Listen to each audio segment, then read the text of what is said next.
बिस्मिल्लाहिर्रहमानिर्रहीम, अस्सलाम वालेकुम। Welcome to quick review. और क्विक रिव्यू के अंदर आज जो है हमारा जो टॉपिक है वो इंडो पाक हिस्ट्री का है। और हमारा जो आज टॉपिक है वो मॉडर्न हिस्ट्री 1857 टू 1947। यानी आज हम जो है वो बात करने लगे हैं जो इवेंट्स हैं इंपॉर्टेंट 1857 से लेके 1947 तक, यानी कि 100 साल के अंदर तकरीबन जो है जितने भी इंपॉर्टेंट इवेंट्स हुए ये सारे के सारे जो आपको सामने दिखाई दे रहे हैं, ठीक है, इन सब को हम जो है वो क्विकली डिस्कस करते चले जाएंगे। तो आज का जो लेक्चर है सबसे इम्पॉर्टेंट तो ये है कि ये एक जो है वो एक लॉन्ग लेक्चर होगा, यानी कि इसकी जो ड्यूरेशन है वो ऑलमोस्ट कोई 2 से 3 घंटे की हो सकती है, ठीक है। तो इसलिए आपने जो है वो कोशिश करनी है कि वन सिटिंग में ही इसे सुने, आपको ये ज़्यादा फ़ायदा देगा। और दूसरा आपने अपना फोकस बना के रखना है, और तीसरा साथ में आपने नोट्स जो हैं वो बनाते जाना है। तो चलिए अब स्टार्ट करते हैं टॉपिक्स को जो है, और क्विकली जो है इनका रिव्यू लेते हैं वन बाय वन। सबसे पहले हमारे पास जो आता है जो है जी द वॉर ऑफ इंडिपेंडेंस 1857, यानी जंग आज़ादी से हम स्टार्ट करने लगे हैं। और सबसे पहले बात करेंगे जंग आज़ादी के ऊपर। तो सबसे पहले अगर बात की जाए जंग आज़ादी की, द वॉर ऑफ इंडिपेंडेंस है क्या, तो देखिए मुसलमानों ने, ठीक है, और हिंदुओं ने जो है वो एक मुश्तरका वॉर लड़ी अंग्रेज़ों के ख़िलाफ़, यानी ब्रिटिश राज के ख़िलाफ़। तो वो जो ब्रिटिश राज के खिलाफ मुश्तरका वॉर थी उसको द वॉर ऑफ इंडिपेंडेंस का नाम दिया गया, जंग आज़ादी का नाम दिया गया। इसके जो दूसरे नाम है इसको रिवॉल्ट के नाम से भी याद किया जाता है, क्योंकि अंग्रेज़ इसे रिवॉल्ट या गदर जो है वो कहते हैं, क्योंकि अंग्रेज़ों की हुकूमत थी। तो जब अंग्रेज़ों की हुकूमत थी तो हुकूमत के ख़िलाफ़ क्योंकि ये हुआ, तो इसका मतलब उन्होंने इसे कहा ये बगावत है भाई, ये रिवॉल्ट है। लेकिन मुसलमानों और हिंदुओं ने जो है इसे किसका नाम दिया जी, आज़ादी का, कि भाई वॉर ऑफ इंडिपेंडेंस है, ये हमने अपनी आज़ादी के लिए लड़ी है, जो कि एक छोटे पैमाने पर लड़ी गई। अब अगर बात करें इसके कॉजेज़ की कि वॉर ऑफ इंडिपेंडेंस क्यों हुए, तो इससे पहले हम अगर इसका बैकग्राउंड देखें तो हम ये जानते हैं कि 1600 के अंदर जो है वो ये जो गोरे हैं यानी अंग्रेज़ जो हैं वो हिंदुस्तान के अंदर आते हैं और ताजिर बनकर आते हैं, और ताजिर बनकर आते हैं, और आहिस्ता आहिस्ता 200 सालों के अंदर यानी कि 1600 से 1800 तक जो है वो पूरे के पूरे हिंदुस्तान के ऊपर जो है वो कब्ज़ा हो जाता है उनका। ऐसे में जो है फिर इन 200 सालों के दौरान, ठीक है, 200 सालों के दौरान जो है, क्योंकि एडमिनिस्ट्रेशन जो है पूरे का पूरा कंट्रोल जो है ऑलमोस्ट 80% इंडिया का जो है वो उनके पास रहता है, अंग्रेज़ों के पास तो उनकी पॉलिसीज़ होती हैं। तो उन पॉलिसीज़ के नतीजे के तौर पे ये रिवॉल्ट होता है, ये जंग आज़ादी होती है, ठीक है। अब उसमें अगर हम मेजर कॉजेज़ की बात करें कि भाई वजूहात जो हैं वो क्या थी, तो उसमें सबसे पहले एडमिनिस्ट्रेटिव कॉज था कि एडमिनिस्ट्रेटिवली क्योंकि सारी एडमिनिस्ट्रेशन जो है वो अंग्रेज़ों की थी। तो जब सारी एडमिनिस्ट्रेशन अंग्रेज़ों की थी तो इसका मतलब 80% कंट्रोल जो है वो सारा अंग्रेज़ों के पास, और 20% जो कंट्रोल था वो हिंदुस्तानियों के पास था। अब आप अंदाज़ा करें कि जिनका मुल्क है उनके पास 20% एडमिनिस्ट्रेशन है, और जो बाहर से आके कब्ज़ा कर रहे हैं उनके पास 80% एडमिनिस्ट्रेशन। तो ऐसे में 200 सालों के दौरान फिर उनकी ऐसी पॉलिसीज़ रहीं जिनकी वजह से ही तंग हुए हिंदुस्तानी। सोशल और रिलीजियस पॉलिसीज़ उनकी ऐसी थी कि जो कि हिंदुस्तानियों के लिए बर्दाश्त करना बहुत ज़्यादा मुश्किल हो रहा था वक्त के साथ साथ, ठीक है, क्योंकि स्टार्ट में तो बर्दाश्त कर रहे थे लेकिन वक्त के साथ साथ बहुत मुश्किल था। जैसे कि सिखों को या हिंदुओं को जो है वो एक ही साथ बिठाकर मुसलमानों को एक ही साथ फ़ौज में भर्ती किया जाता, एक साथ जो है उन्हें खाना खिलाया जाता, अच्छा एक जैसा उनसे ट्रीट किया जाता। छोटी ज़ात के हिंदुओं को एक साथ रखा जाता, बड़ी ज़ात के हिंदुओं के साथ सिखों की दाढ़ियाँ जो है वो शेव करवाई जाती। फिर ये एक लंबी लिस्ट आती है, यानी उनके मज़हब को जो है वो ख़राब किया जाता। इसी तरह सोशल चेंजेस के अंदर सोसाइटी के अंदर, क्योंकि बड़े जो थे वो तो अंग्रेज़ ही थे, क्योंकि वो हुक्मरान थे, तो ऑब्वियसली जो है फिर सोसाइटी के अंदर जो है गोरे अब जब हुक्मरान बन गए थे, जो इंडियंस जो थे वो ख़ुद ग़ुलाम हो गए, तो वो ग़ुलामी की ज़िंदगी गुजारने पर मजबूर थे। आर्मी की बात करें तो जो आर्मी थी, आर्मी में 80% जो है या हाई रैंक्स जितने भी थे वो सारे के सारे अंग्रेज़ों के पास थे, जबकि जो सिपाही थे या रो रैंक जो थे वो सारे के सारे इंडियंस के पास थे। इकोनॉमिक की बात करें या इकोनॉमिकली जो है किस तरह से उन्होंने एक्सप्लॉइट किया, तो उन्होंने क्या किया जी, बड़े बड़े जो है वो टैक्स जो है आयद कर दिए ज़मीनों के ऊपर। यानी एक किसान की अगर एग्ज़ाम्पल लें, एक किसान जो है वो लेट्स सपोज़ अगर उसकी 10 बोरी जो है वो उसकी पैदावार होती है गंदम की या किसी भी चीज़ की, तो उसमें से यानी इतना ज़्यादा टैक्स होता कि 6 से 7 बोरी जो है वो टैक्स के तौर पे उसको पे करनी पड़ती। अब जब वो 6 से 7 बोरी टैक्स के तौर पे पे कर रहा है तो अपने लिए क्या यूज़ करेगा, और ऊपर से उनकी इकनॉमिक पॉलिसीज़ इस तरह की, ठीक है। और ख़ास करके अब उससे पहले इकनॉमिक पॉलिसीज़ क्या थी कि देखें हिंदुस्तान जो था उसको सोने की चिड़िया कहा जाता था कि भाई सोने की चिड़िया है ये, और इतना ज़्यादा यानी इसका उस टाइम पे जीडीपी था। तो हिंदुस्तान एक्सपोर्ट किया करता था, एक्सपोर्ट करता, लेकिन जब ये आए और उन्होंने ऐसी पॉलिसीज़ अडॉप्ट की कि हिंदुस्तान एक्सपोर्ट करने के बजाय इंपोर्ट करना स्टार्ट हो गया, और वो भी कहाँ से, यूके से, यानी कि जो हुक्मरान थे उन्हीं के मुल्कों से। इस तरह की इनकी पॉलिसीज़ थी कि यहाँ से ये रॉ मटेरियल जो है वो लेके जाते। अब रॉ मटेरियल का क्या कॉस्ट हो सकता है, ऐसा ही है, वो तो बहुत ही लो कॉस्ट है। तो अगर 1 रुपये में रॉ मटेरियल जैसे कॉटन है, ठीक है, कॉटन लेके जा रहे हैं 1 रुपये में, तो 1 रुपये में कॉटन लेके जाके उसी से वो जो है वो कपड़ा बना के, ठीक है, और कपड़ा बना के या धागा वगैरह बना के जब वापस उसे भेजते हैं तो यहाँ पे वो 20 रुपये में बेचते हैं। इसका मतलब 19 रुपये जो है वो इस तरह से कमा रहे हैं। तो इस तरह की पॉलिसीज़ जो है रहीं। तो जब ये पॉलिसीज़ जो हैं वो 200 साल तक आलमोस्ट रहीं, तो उसके नतीजे के तौर पे फिर ये फैसला किया फ़ौज के अंदर कुछ लोगों ने मिल के कि भाई अब जो है हमें अंग्रेज़ों के ख़िलाफ़ खड़े होना है। और उन्होंने क्या किया, एक जंग लड़ी, और जो जंग नाकाम होगी, लेकिन इस जंग ने जो है वो एक नया रास्ता ज़रूर दिखाया। अब यहाँ पर आपको एक बात समझनी है कि जो 1600 के अंदर आई थी वो क्या थी जी, वो ईस्ट इंडिया कंपनी थी। और अभी तक जो रूल था, यानी 1857 तक की जो हुकूमत चल रही थी 200 सालों की, वो ईस्ट इंडिया कंपनी की चल रही थी, जो कंपनी के नाम के ऊपर ब्रिटिश राज था। लेकिन फिर क्या हुआ कि जब इसका रिजल्ट हुआ, खैर फेलियर तो हुआ, यानी कि ये वॉर ऑफ इंडिपेंडेंस जो है वो फेल हो गई मुसलमानों और हिंदुओं के लिए, ठीक है, और अंग्रेज़ इसमें कामयाब हो गए। तो अब फेलियर हुआ, तो फेलियर के बाद लेकिन फिर भी क्या हुआ कि हिंदुस्तानियों को इसमें फ़ायदा हुआ। अब हिंदुस्तानियों को कैसे फ़ायदा हुआ कि ईस्ट इंडिया कंपनी को इतना ज़्यादा नुकसान हो गया वॉर ऑफ इंडिपेंडेंस के नतीजे के तौर पे कि वो ख़त्म हो गई यहाँ पे। और ये जो कंट्रोल था, ठीक है जी, जो कंट्रोल पूरे का पूरा जो है वो इस ईस्ट इंडिया कंपनी से जो है वो ताज बरतानिया को चला गया, यानी कि ब्रिटिश क्राउन को जो है वो सारे का सारा इंडियन कंट्रोल चला गया 1858 के एक्ट के तहत, ठीक है। इस तरह से यानी कि नुकसान भी हुआ लेकिन भी फ़ायदा भी हुआ कि उसके बाद कुछ ना कुछ राइट्स जो है हिंदुस्तानियों को आटे में नमक के बराबर ही कह लें, लेकिन मिलना स्टार्ट हो गए, ठीक है। अच्छा, अब अगर बात करें कॉजेज ऑफ फेलियर की, कि भाई फेल होने की या नाकाम होने की वॉर ऑफ इंडिपेंडेंस की क्या वजूहात थी, तो उसमें सबसे पहले लीडरशिप की कमी थी। आप देखिए वॉर ऑफ इंडिपेंडेंस के अंदर आपको कोई भी जो है वो बड़ा लीडर नज़र नहीं आएगा। 3-4 लीडर्स मौजूद थे, लेकिन उसके बावजूद जो है वो हर कोई अपना अपना अपनी अपनी टेरिटरी के अंदर जो है वो सेपरेटली लड़ रहे थे। रिसोर्सेज की कमी थी। अब क्योंकि इंडियन ज़ाहिरी बात है ग़ुलाम थे, तो ग़ुलामों के पास तो पहले ही कुछ नहीं था, ग़ुलामी की ज़िंदगी गुजारते हुए, तो ऐसे में उनके पास रिसोर्सेज नहीं थे, एजुकेशन नहीं थी, उनके मुकाबले के तौर पे स्ट्रेटजी नहीं थी, कोई वॉर स्ट्रेटजी कि किस तरह से इस वॉर को लड़ना है और किस तरह से आगे बिल्ड करना है। और सबसे इंपॉर्टेंट चीज़ फिर जो है वो रिसोर्सेज पे ही आती है कि रिसोर्सेज का जो लैक है ये यहाँ पर जो है इंडियंस ने मार खाई, और नतीजे के तौर पर जो है वो अंग्रेज़ जो है वो दुश्मन हो गए हिंदुस्तानियों के। उन्होंने कहा जी कि अब हम जो है वो बदला लेंगे हिंदुस्तानियों से, ये जो भी इन्होंने किया वॉर ऑफ इंडिपेंडेंस के अंदर। और एट द एंड अगर बात करें इसके इम्पैक्ट की, तो इसका जो सबसे ख़तरनाक इम्पैक्ट था वो आया मुसलमानों के ऊपर, और हिंदुओं के ऊपर जो है इसका इम्पैक्ट बहुत कम रहा, क्योंकि हिंदुओं को अंग्रेज़ों ने अपने साथ मिला लिया डिवाइड एंड रूल की पॉलिसी के तहत, और मुसलमानों को जो है हर चीज़ से जुदा कर दिया, और मुसलमानों के लिए हिंदुस्तान के अंदर रहना बहुत ज़्यादा मुश्किल कर दिया। तो ऐसे मुसलमानों के लिए चैलेंज बना ये द वॉर ऑफ इंडिपेंडेंस। आगे बढ़ते हैं सेकेंड टॉपिक के ऊपर।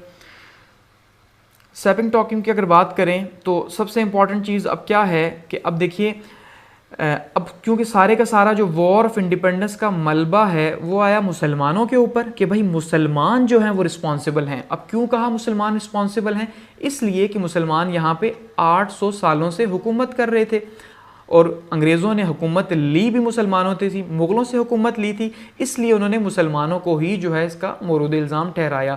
तो ऐसे में जब मुसलमानों को मोरूद इल्ज़ाम ठहराया तो नतीजे के तौर पे मुसलमानों के लिए जो है इंडिया के अंदर रहना बहुत ज़्यादा मुश्किल हो गया, और उनके लिए सर्वाइव करना बहुत मुश्किल हो गया, क्योंकि उनके ऊपर पाबंदियाँ लग गई, इकनॉमिकली जो है उनके ऊपर पाबंदियाँ लगी, सोशली रिलीजियसली हर तरह से उनके लिए बहुत ज़्यादा मुश्किल हो गया। तो ऐसे में जो है फिर सर सैयद अहमद ख़ान जो है, जो कि उस टाइम पर वॉर के दौरान जो है उन्होंने अंग्रेज़ों की मदद भी की और अंग्रेज़ों की सर्विस में भी थे, यानी कि उनकी जॉब करते थे, उनकी हुकूमत में थे। तो ऐसे में अंग्रेज़ इन्हें बड़ी कदर की निगाह से देखते थे। तो इन्होंने क्या किया, अलीगढ़ मूवमेंट स्टार्ट की, या फिर मुसलमानों की बेहतरी के लिए, भलाई के लिए सामने आए और एक मूवमेंट स्टार्ट की, जिसे हम अलीगढ़ मूवमेंट या सर सैयद की सर्विसेज कहते हैं। तो उसमें सबसे पहले अगर बात करें सर सैयद की सर्विसेज की, तो सर सैयद का जो की पॉइंट था, जो सबसे इम्पॉर्टेंट पॉइंट था कि भाई सबसे इम्पॉर्टेंट किस चीज़ के ऊपर सर सैयद की सर्विसेज खड़ी थी, वो वेस्टर्न एजुकेशन के ऊपर खड़ी थी। यानी मगरबी तालीम जो थी सर सैयद इसको हर मसले का हल समझते थे। सर सैयद के ख्याल में अब अगर मुसलमान तरक्की कर सकते हैं, ठीक है, और अंग्रेज़ों के साथ मिल के आगे चल सकते हैं, तो उनके पास एक ही जो है वो रास्ता है, और वो क्या है, वेस्टर्न एजुकेशन। कि भाई जब ये मगरबी तालीम हासिल करेंगे, अंग्रेज़ी बोलेंगे फरफर, या उनकी तरह की इंग्लिश जो है एजुकेशन के पास होगी, तब ये सर्वाइव कर सकते हैं। तो इसलिए उनकी जितनी भी सर्विसेज थी वो सारी की सारी इसी के गिर्द हमें घूमती नज़र आती हैं। इसी वजह से इनके ऊपर जो है वो कुफर के फतवे भी लगे कि भाई सर सैयद काफिर हैं और ब्ला ब्ला ब्ला, बहुत कुछ कहा गया इनके ऊपर। अभी भी दो राय मौजूद हैं, कुछ लोग सर सैयद को हीरो मानते हैं और कुछ जो है इनकी वजह से मानते हैं कि भाई हम जो है वो मज़ीद शिकार हुए अंग्रेज़ों का। तो सर्विसेज की बात करें तो इनकी सर्विसेज को 4 जो है वो पोर्शंस के अंदर तकसीम किया जा सकता है। एजुकेशनल सर्विसेज के अंदर इनकी रिलीजियस सर्विसेज, सोशल सर्विसेज और पॉलिटिकल सर्विसेज। सबसे पहले अगर बात करते हैं एजुकेशनल सर्विसेज की कि भाई तालीमी खिदमात जो हैं वो सर सैयद की क्या रहीं, तो देखिए तालीमी खिदमात के अंदर सबसे पहले इन्होंने क्या किया जी, मुरादाबाद के अंदर 1859 के अंदर एक स्कूल का आगाज़ किया। जहाँ जहाँ यानी इनकी पोस्टिंग रही वहाँ वहाँ ये काम करते रहे एजुकेशन के ऊपर। उसके बाद गाज़ीपुर के अंदर इन्होंने 1863 के अंदर स्कूल का क़याम किया। उसके बाद साइंटिफिक सोसाइटी जो है वो 1863 के अंदर ही जो है वो इसका क़याम किया। और साइंटिफिक सोसाइटी का पर्पज़ क्या था जी, जो इंग्लिश बुक्स हैं, ठीक है जी, या इंग्लिश जितना भी लिटरेचर है, अच्छी अच्छी बुक्स, उनको ट्रांसलेट करना उर्दू के अंदर। MAO स्कूल का क़याम किया 1875 के अंदर। यही 2 साल के बाद कॉलेज बना 1877 के अंदर, मोहम्मडो एंग्लो ओरिएंटल स्कूल या कॉलेज। और इसका अगर आप नाम देखें मोहम्मडन एंग्लो ओरिएंटल कॉलेज, तो मोहम्मडन मतलब था कि इस्लामी, ठीक है जी, इस्लामी। और एंग्लो से मुराद अगर हम लें तो एंग्लो का मतलब है इंग्लिश, और स्कूल ओरिएंटल से मुराद मशरकी, ठीक है। यानी कि ये एक ऐसा इदारा था जिसको उन्होंने अपनी तरफ से ऐसा नाम देने की कोशिश की कि भाई ये एक ऐसा इदारा है जो कि इंग्लिश तालीम देगा मशरिक के अंदर, क्योंकि इंडिया मशरिक में है, और साथ में इस्लामिक एजुकेशन जो है देगा। उनके अकॉर्डिंगली ये पर्पज़ था जो बाद में कॉलेज बना, ठीक है। और इसी तरह से मोहम्मडन एजुकेशनल कॉन्फ्रेंस का क़याम भी 1886 में अमल में लाया गया, जिसका पर्पज़ ये था कि वो स्टडी करेगी इस एजुकेशन सिस्टम को, या सारे के सारे इंडियन एजुकेशन, मुसलमानों के एजुकेशन सिस्टम को, और प्रपोज़ करेगी कि भाई मज़ीद जो है वो क्या काम किया जाए एजुकेशन के अंदर मुसलमानों के लिए। सेकंड पे बात करते हैं जी सोशल और रिलीजियस सर्विसेज की, यानी कि मुआशरती और मजहबी जो है इनकी सर्विसेज रही हैं, वो क्या रही हैं। तो उसमें सबसे पहले खुतबात अहमदिया 1869 के अंदर जो है इन्होंने ये लिखी। यानी खुतबात अहमदिया क्या है कि 1869 के अंदर सर सैयद अपने बेटे महमूद के साथ जो है वो यूके गए, और वहाँ पे जो है एक बंदे ने एक बुक लिखी हुई थी, और उसमें नबी सल्लल्लाहु अलैहि वसल्लम की शान में गुस्ताखी की गई थी।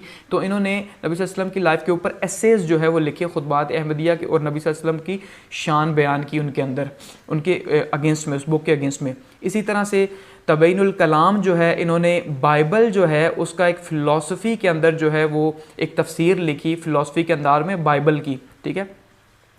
इसके अलावा अहकाम अहले किताब जो है इन्होंने लिखा कि भाई आप जो है वो अहले किताब यानी कि जो ईसाई हैं, अंग्रेज़ जो हैं, उनकी बात की गई कि अंग्रेज़ों के साथ आप खाना पीना खा सकते हैं, वो जायज़ है, उसके ऊपर बात की गई। यानी कि कोशिश इनकी ये थी कि किसी तरह से अंग्रेज़ों, ठीक है, यानी जो अंग्रेज़ हैं, हुक्मरान हैं, अंग्रेज़ों और मुसलमानों के बीच में जो है वो नफ़रतों को कम किया जा सके किसी भी तरह से। तो बहुत से लोग इनको मानने भी लगे, और बहुत से लोग जो थे जो ऑर्थोडॉक्स थे उन्होंने इनके ऊपर इल्ज़ामात लगाए, उन्होंने काफिर का नाम भी दिया, लक़ब भी दिया।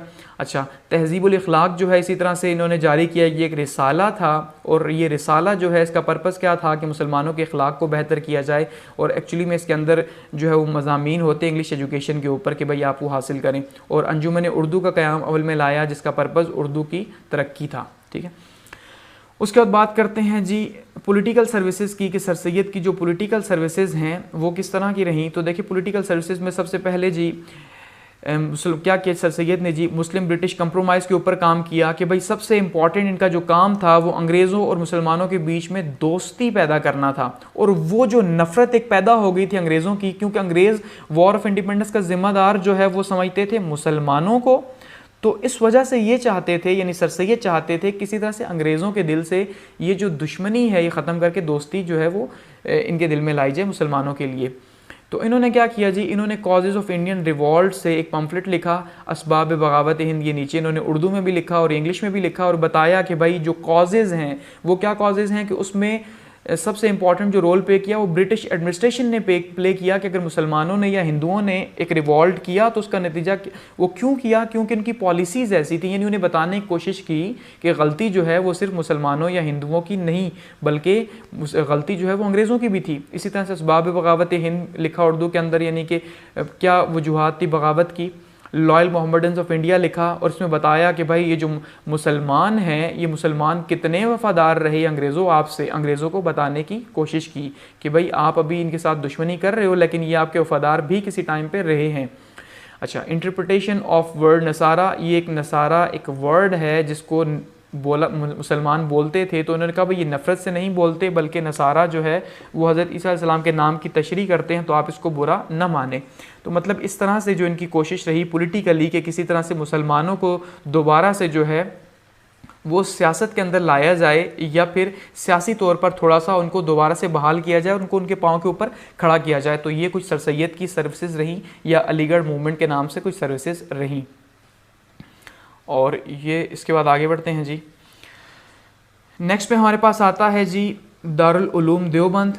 दारुल उलूम देवबंद क्या है जी कि देवबंद के अंदर जो है वो देवबंद एक छोटा सा इलाका है, ठीक है, छोटा सा गांव आप इसे कह लें या कस्बा कह लें। इस गांव या कस्बे के अंदर इंडिया के अंदर एक देवबंद नाम की एक मस्जिद जो है वहाँ पे ये इस्टेब्लिश किया गया, यानी कि एक ऐसा सिस्टम रखा गया इस्लाम के हिसाब से, यानी कि अकॉर्डिंग टू, यानी कि फ़िका जो है देवबंद फ़िका जिसको हम मानते हैं कि भाई आज जो बहुत बड़ा मज़हब बना हुआ है, तो उनकी ये एक मूवमेंट स्टार्ट हुई जिसका पर्पस था कि मुसलमानों को दोबारा से जो है वो दीन के करीब लाना। असल पर्पस जो था वो इसका ये था, यानी कि इस्लामिक एजुकेशन देना इसका पर्पस था। तो ये दारुल उलूम देवबंद जो है 1886 के अंदर जो है वो इसका क़याम अमल में लाया गया। ये सामने आपको यहाँ पर इसकी पिक्चर भी दिखाई दे रही है। तो इसका बैकग्राउंड क्या था कि इसके बैकग्राउंड में सबसे इंपॉर्टेंट जो था वो अलीगढ़ मूवमेंट थी या सर सैयद की सर्विसेज थी। अब क्योंकि सर सैयद जो है या अलीगढ़ जो है वो कम्प्लीटली काम कर रहा था इंग्लिश एजुकेशन के ऊपर। आपने यहाँ पे इस बात को समझना है कि सर सैयद की सारी कोशिश इंग्लिश एजुकेशन के ऊपर थी अलीगढ़ के प्लेटफॉर्म से। तो ऐसे में जो ऑर्थोडॉक्स मुसलमान थे, जो कट्टर मुसलमान थे, ठीक है, उन्होंने क्या देखा कि भाई अगर मुसलमान जो हैं वो सारे के सारे इंग्लिश एजुकेशन लेंगे तो उसका नतीजा क्या होगा कि मुसलमान तो अपने दीन को भूल जाएंगे। तो ऐसे में और सारे के सारे मुसलमान चले भी जाएंगे सर सैयद की तरफ। तो ऐसे में हमें एक ऐसे इदारे का क़याम करना चाहिए जो मुसलमानों को तालीम भी दे, ठीक है, और साथ साथ इस्लाम भी सिखाए, यानी दीन भी सिखाए। तो इसलिए इन्होंने जो है सर सैयद के मुकाबले में या अलीगढ़ के मुकाबले में जो है इस इदारे को कायम किया। 14 अप्रैल 1866 को जो है उसका क़याम अमल में आया। कहाँ पे जी? यूपी का एक छोटा सा इलाका है सहानपुर, वहाँ पे जो है उस कस्बे के अंदर जो है एक छोटी सी मस्जिद में इसकी बुनियाद रखी गई। और बुनियाद किसने रखी? हाजी मोहम्मद आबिद हुसैन साहब ने रखी। और इनकी वफ़ात के बाद 1867 के अंदर मौलाना कासिम नानोतवी साहब जो हैं, ये नानोतवी साहब जो है इनकी वजह से बहुत नाम फैला, तो इन्होंने काफ़ी ज़्यादा फिर काम किया और उसको आगे लेके गए। तो इसके जो मकासद थे वो मकासद क्या थे? एक तो एजुकेशन का मकसद था कि भाई इस्लामिक एजुकेशन दी जाए, साथ में जो है वो वेस्टर्न एजुकेशन भी दी जाए, यानी साइंस की जो एजुकेशन है वो साइंस की एजुकेशन भी दी जाए, जिसके ऊपर सर सैयद ने बहुत ज़्यादा जोर रखा हुआ था। और दूसरा पॉलिटिकल एम था कि भाई जो अलीगढ़ है उस अलीगढ़ ने क्या किया जी, अंग्रेज़ी एजुकेशन दे रहा है, तो ये जो है वहाँ पे फिर सारे का सारा एक पॉलिटिकल माहौल मुसलमानों का जो बन रहा है वो सारे का सारा इंग्लिश एजुकेशन टाइप का बन रहा है, तो उसको चेंज करना, ठीक हो गया।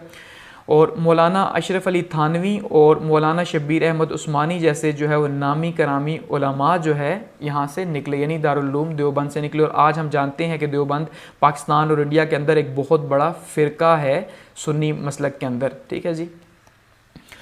आगे बढ़ते हैं और बात करते हैं हिंदी उर्दू कंट्रोवर्सी की, यानी कि उर्दू हिंदी तनाज़े की। और ये जो उर्दू हिंदी तनाज़ा था ये जो है ये भी बहुत इंपॉर्टेंट इवेंट रहा इंडियन हिस्ट्री के अंदर। और ये दारुल उलूम देवबंद के एक साल बाद यानी 1867 के अंदर जो है ये सामने आया। अब कंट्रोवर्सी क्या थी कि सबसे पहले अगर इसके हम बैकग्राउंड की बात करें तो क्योंकि जो उर्दू है हम ये जानते हैं कि उर्दू मुसलमानों के दौर के अंदर या मुग़लों के दौर के अंदर, जो मुग़ल बादशाह थे उनके दौर के अंदर जो है ये डेवलप हुई। कहाँ पे जी? इंडिया के अंदर या दरबार के अंदर। तो डेवलप हुई क्योंकि उर्दू जो है वो तुर्की ज़ुबान का लफ्ज़ है और इस मुख्तलिफ़ लैंग्वेजेस से मिलके बना हुआ है। मुख्तलिफ़ लैंग्वेजेस मतलब जिस टाइम पे जो मुग़ल आर्मी थी वो बहुत ज़्यादा फैल गई, तो उसके अंदर जो है वो फ़ारसी वाले भी थे, उसके अंदर जो है वो पश्तो वाले भी थे, उसके अंदर जो है वो हर तरह की ज़ुबान बोलने वाले थे, टर्किश भी थे। तो उसके नतीजे के तौर पर वो सब एक ज़ुबान बोलते थे, तो वो ज़ुबान जो है वो डेवलप हुई और उर्दू बनी। तो इसका मतलब मिक्सचर थी, लेकिन वो क्योंकि मुसलमानों के टाइम पर डेवलप हुई तो इस वजह से ख़ास करके शाहजहां के ज़माने में जब सल्तनत बहुत ज़्यादा जो है उसकी बाउंड्रीज फैल गई और ऐसे में जो है फ़ौज जो है वो बहुत ज़्यादा हो गई, तो फिर वहाँ पे जो है मुख्तलिफ़ तरह की फ़ौज के लोग जो है वो एरियाज़ के लोग वहाँ पे आके शामिल हुए, तो एक नई ज़ुबान डेवलप हुई जिसको उर्दू का नाम दिया गया। अब जब उर्दू का नाम दिया गया तो उर्दू जो है वो हिंदुस्तान के अंदर बोली जाती थी और अंग्रेज़ों ने इसे सरकारी ज़ुबान का दर्जा दिया हुआ था। तो ऐसे में हिंदू जो थे उन्होंने ये शोर शुरू कर दिया, बनारस से जो है एक मूवमेंट स्टार्ट की गई। और मूवमेंट क्या थी कि भाई जो संस्कृत है, संस्कृत को सरकारी ज़ुबान का दर्जा दिया जाए, ना कि उर्दू को रिप्लेस करके संस्कृत को जगह दी जाए।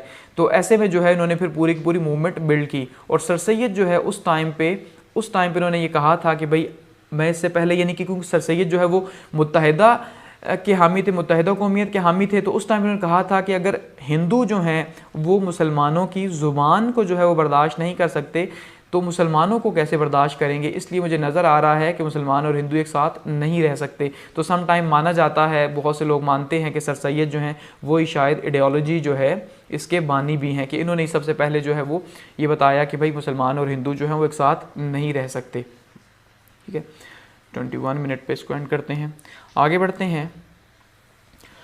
आगे आता है जी नदवतुल उलमा 1892, यानी 1892 के अंदर जो है एक नए इदारे की बुनियाद रखी गई और वो क्या था जी, नदवतुल उलमा लखनऊ के अंदर इसकी बुनियाद रखी गई। और ये भी जो है वो एक इस्लामी जो है वो इदारा था या इस्लामी मदरसा भी आप इसे कह लें।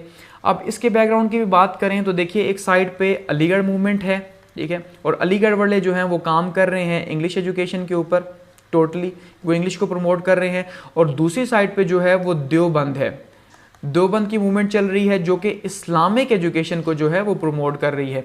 अब ऐसे में एक जो है वो इंग्लिश एजुकेशन को प्रमोट कर रहे हैं, एक इस्लामिक एजुकेशन को। तो नदवा वालों ने सोचा कि एक ऐसा इदारा होना चाहिए जो दोनों काम करे, यानी जो इंग्लिश एजुकेशन भी दे और साथ में इस्लामिक एजुकेशन भी दे, इन दोनों का मिक्सचर हो, क्योंकि दोनों ही मुसलमानों को ज़रूरत है। तो ऐसे में जो है वो नदवा का आगाज़ किया गया और ये जो है इस इदारे का क़याम अमल में लाया गया ताकि वो दोनों तरह की एजुकेशन दे सके, वेस्टर्न और इस्लामिक एजुकेशन दे सके। तो इसको 1992 के अंदर जो है इसकी इस्टेब्लिशमेंट हुई, कानपुर के अंदर हुई, एक छोटा सा ज़िला है उसके अंदर, ठीक है। और ये मदरसा फैज़ुल आम के अंदर जो है इसका आगाज़ हुआ और असल में जो इसने काम करना स्टार्ट किया 2 साल के बाद 1994 में किया। और मौलाना मोहम्मद अली मोंगीरी साहब जो हैं वो इसके बानी माने जाते हैं। और इसके जो एम्स थे, एक तो पॉलिटिकल एम था कि मुसलमानों को सियासी तौर पे बेदार करना और उनको एजुकेशन देना, मजहबी तौर पर उनके मज़हब की एजुकेशन देना ताकि वो मज़हब से दूर ना जाएं, और मॉडर्न अरेबिक को प्रमोट करना, यानी कि मॉडर्न अरेबिक से मुराद वो जो 14 साल पहले या 13 साल पहले से पढ़ाई जा रही थी, तो उन्हीं थाट्स के साथ आप नहीं बल्कि उनको मॉडर्न थाट्स के साथ मुसलमानों को देना। एथिकल एजुकेशन जो है, ठीक है, इखलाकी तालीम, उसके ऊपर जो है वो ज़ोर दिया मुसलमानों की। और मौलाना शिबली नोमानी जो हैं और सैयद सुलेमान नदवी जैसे बड़े नाम जो है वो इनके साथ अटैच हुए इस मकसद में इनके। तो ये आज भी जो है वो लखनऊ के अंदर मौजूद है और इसके जो फारिगुल तहसील तलबा हैं उनको नदवियंस कहा जाता है और ये आज भी एक बहुत बड़ा इदारा है इंडिया के अंदर। आगे बढ़ते हैं, 23 पे स्क्वेंड किया। आगे हमारे पास है जी कांग्रेस 1885, यानी कि अगला इंपॉर्टेंट इवेंट जो आता है इंडियन हिस्ट्री के अंदर वो है कांग्रेस का। और हम देखते हैं कि कांग्रेस जो है, अब जो कांग्रेस थी, देखिए अब कांग्रेस की सबसे पहले हम देखते हैं बुनियाद क्यों रखी गई, ठीक है। अब देखिए सबसे पहले जो 1857 के अंदर तो वॉर ऑफ इंडिपेंडेंस हुई थी, तो जब अंग्रेज़ जो हैं उन्होंने इस पे सोचना शुरू किया, यानी कमेटी बिठाई कि भाई पता करो कि वॉर ऑफ इंडिपेंडेंस क्यों हुई, ये जो जंग आज़ादी थी क्यों हुई। तो उन्हें पता चला कि अंग्रेज़ों की गलतियां थी, यानी उनकी जो पॉलिसीज़ थी वो पॉलिसीज़ ऐसी थी जिन्होंने हिंदुस्तानियों को बहुत ज़्यादा तंग किया, जिस वजह से वॉर ऑफ इंडिपेंडेंस हुई। यानी उसमें सबसे इंपॉर्टेंट चीज़ क्या थी कि अथॉरिटी जितनी भी थी वो सारी की सारी अंग्रेज़ों के पास थी, वो मुसलमानों के पास या इंडियंस के पास जो है या हिंदुस्तानियों के पास नहीं थी। तो ऐसे में इन्होंने ये फैसला किया कि भाई एक ऐसी पॉलिटिकल पार्टी होनी चाहिए जो पॉलिटिकल पार्टी कम से कम हिंदुस्तानियों को रिप्रेजेंट कर सके। ऐसे में जो है फिर एक अंग्रेज़ ने ही जो है, एक रिटायर्ड अंग्रेज़ अफसर A.O. ह्यूम जो है, इन्होंने 1885 के अंदर जो है वो कांग्रेस की बुनियाद रखी, ताकि मुसलमान जो हैं, ये इंडियंस जो हैं, इनको एक ऐसा प्लेटफॉर्म मिल सके जहाँ पे जो है ये अपनी आवाज़ बुलंद कर सकें। सबसे इंपॉर्टेंट चीज़, माने या ना माने वो बात की बात है, लेकिन आवाज़ तो बुलंद कर सके, ताकि जो है वो दोबारा से वॉर ऑफ इंडिपेंडेंस जैसे हालात जो है वो पैदा ना हों। देखिए इसके कॉजेज़ क्या थे, यानी क्यों इसको बनाया गया, तो उसमें सबसे पहले पॉलिटिकल कॉज था कि पॉलिटिकली यानी कि सियासी तौर पर थोड़ा सा राइट देना हिंदुस्तानियों को, ताकि वो दोबारा से रिवॉल्ट के हालात ना पैदा करे। इंडियन यूनिटी इसका पर्पस था कि भाई कांग्रेस इस दावे के साथ बनी थी कि ये पूरे का पूरा जो हिंदुस्तान है उसकी तमाम जो जहाँ जितनी भी जो वहाँ पर क्लासेस रहती हैं, चाहे मुसलमान हैं, हिंदू हैं, अंग्रेज़ हैं, सिख हैं, ठीक है, वो सब के लिए है। दूसरा पॉलिटिकल राइट्स के लिए जो है, यानी कि पॉलिटिकल राइट्स जो है वो सारे के सारे उसको हासिल करना है किसी प्लेटफॉर्म के थ्रू। तो प्लेटफॉर्म क्या था, कांग्रेस का वो प्लेटफॉर्म था जिसके थ्रू हम इसे हासिल करेंगे। तो इस पर्पस के लिए जो है वो इसे बनाया गया। यानी आपने एक चीज़ दिमाग में रखनी है कि पर्पस था कि सारी की सारी जो हिंदुस्तान है या सारी जो हिंदुस्तान की जो यहाँ पे माइनॉरिटीज़ हैं उन सब के लिए बनाया गया, ठीक है। उसके बाद आगे बढ़ते हैं, 25 मिनट्स पे इसको एंड किया। तो नेक्स्ट हम देखते हैं जी पार्टीशन ऑफ बंगाल 1905 कि 1905 के अंदर अगला इंपॉर्टेंट इवेंट होता है और बंगाल जो है इसको तकसीम कर दिया जाता है, ठीक है जी, यानी तकसीम बंगाल। अब सबसे इंपॉर्टेंट चीज़ आपने दिमाग में रखनी है कि अगर आप ये पूरी की पूरी लॉन्ग वीडियो नहीं देखना चाहते तो यहाँ नीचे प्ले लिस्ट मौजूद है जिसके अंदर सारे के सारे हिस्ट्री की वीडियोस मौजूद हैं, तो आप वहाँ पे क्लिक करके वो सारी वीडियोस 1 बाय 1 भी देख सकते हैं।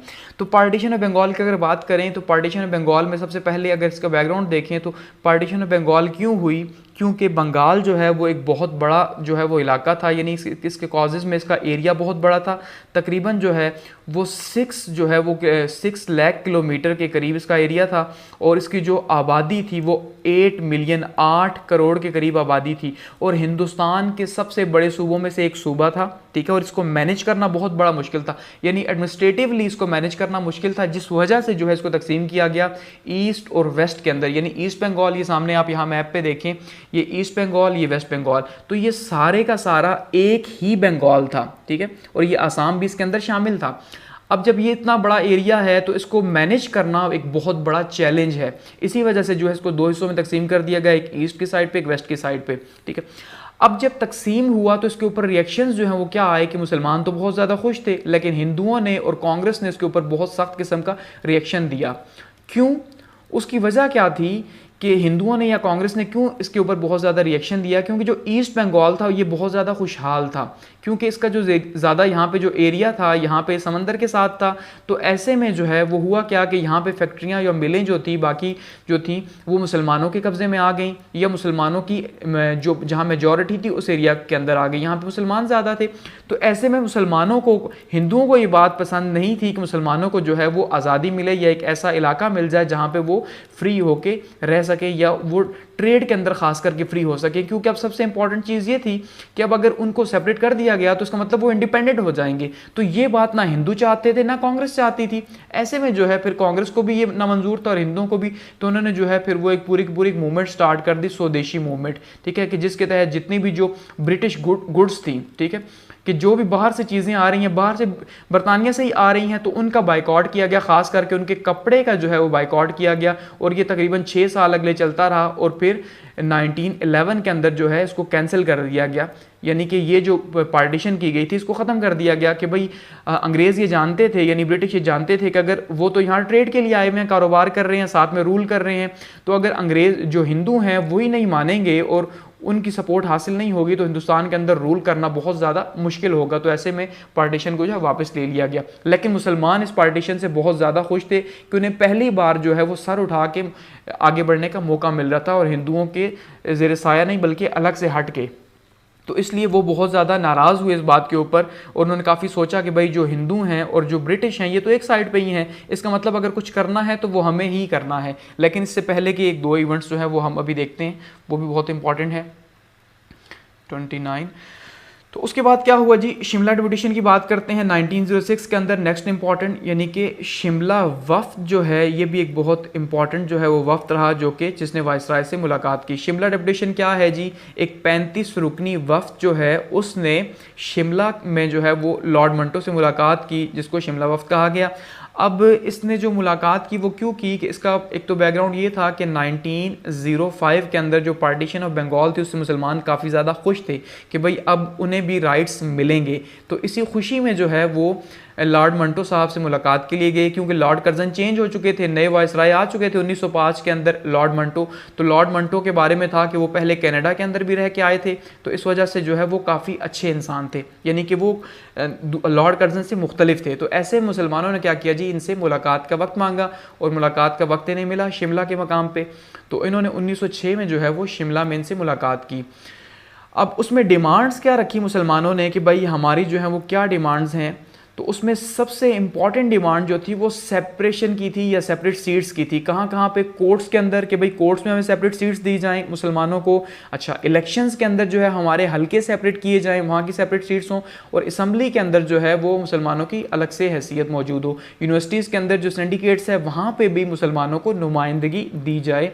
ये बहुत ज़्यादा इंपॉर्टेंट डिमांड थी, और इसमें सबसे जो की डिमांड थी वो थी जी सेपरेट इलेक्शंस की। ठीक है, अब सेपरेट इलेक्शंस की क्या डिमांड थी कि मुसलमानों ने ये बात कही कि भाई अगर एक हलका है 5 लाख की आबादी का, ठीक है, वहाँ पे 5 लाख की आबादी है, तो क्योंकि हिंदुओं की आबादी ज़्यादा है, हिंदू हैं ही ज़्यादा। अब जब हिंदू ज़्यादा हैं तो इसका मतलब अगर 5 में से 4 लाख जो हैं वो हिंदू हैं, तो ओबियसली यहाँ पे एक नुमाइंदा हिंदुओं का है, एक मुसलमानों का है, तो जीतेगा कौन? हिंदुओं का नुमाइंदा जीतेगा। ऐसे में मुसलमानों को तो कोई फ़ायदा नहीं। तो ऐसे में आप क्या करें, सेपरेट इलेक्शंस जो है इसका राइट मुसलमानों को दें कि ये जो 1 लाख का हल्का है जहाँ पे 1 लाख मुसलमानों की आबादी है, यहाँ पे इसके लिए अलग से मुसलमानों के लिए इंतखाबात का तरीका हो। तो ये बहुत ही इंपॉर्टेंट डिमांड और बहुत ही जो है वो लॉजिकल भी थी। तो ऐसे में जो है लॉर्ड मंटो साहब ने कहा कि भाई मैं आपके सारी डिमांड्स जो है उनको, अब जो नया एक्ट आएगा यानी जो नया लॉ आएगा इंडिया के अंदर, उसके अंदर हम इसको सारे के सारे को रखेंगे और इसमें से बहुत सी डिमांड्स आपकी जो है वो पूरी भी करेंगे।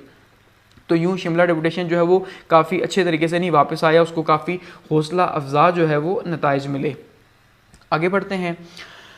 अब जब शिमला वफ्द हो गया, तो शिमला वफ्द, क्योंकि शिमला वफ्द से मुसलमान काफ़ी ज़्यादा वो खुश थे, और दूसरा 1905 की जो पार्टीशन ऑफ बंगाल थी उससे भी काफ़ी ज़्यादा खुश थे। तो मुसलमानों ने ये फैसला किया कि अब क्यों ना एक ऐसी पॉलिटिकल पार्टी बनाई जाए जो सिर्फ मुसलमानों के मफादात के लिए काम कर सके।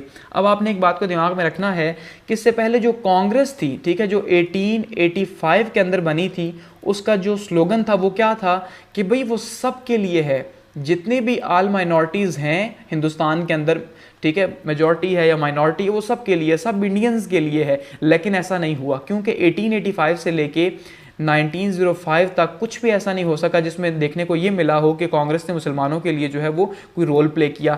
इवन के कांग्रेस के अंदर बड़े बड़े मुसलमान लीडर्स भी शामिल थे। तो इसलिए मुसलमानों के लिए यहाँ पे एक चैलेंज भी था कि मुसलमान खुद जो है वो 2 धड़ों के अंदर तकसीम थे, कांग्रेस को सपोर्ट करते थे और दूसरों ने जो है वो ये डिमांड सामने रखी कि भाई हमें मुसलमानों के लिए अलग से सियासी जमात बनानी चाहिए, ठीक है, एक पॉलिटिकल पार्टी जो है वो बनानी चाहिए।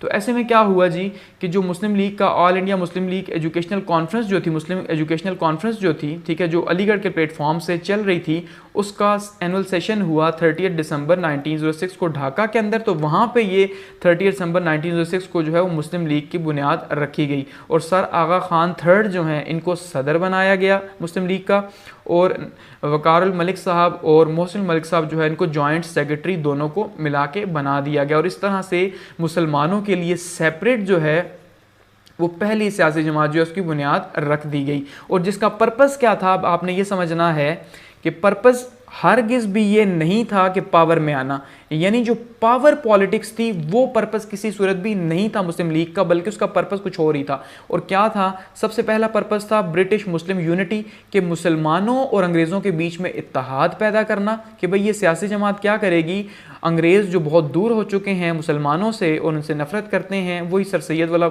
एम जो था इनका था, उनको जो है करीब लाया जाए। मुस्लिम राइट्स, मुसलमानों के हुकूक की बात की जाए कि जहाँ जहाँ पे मुसलमानों के हुकूक, जैसे अब शिमला डेपुटेशन जो गया 1906 के अंदर, तो उसने भी मुसलमानों के राइट्स की बात की। तो इस तरह से जो है उनके पास प्लेटफॉर्म होना चाहिए। और good relations with other Nations, के जितने भी दूसरी कौमें हैं हिंदुस्तान के अंदर उन सब के साथ अच्छे ताल्लुकात रखना था। ठीक है, तो ये सारे के सारे जो है वो बेसिक जो है वो मकासद थे मुस्लिम लीग के।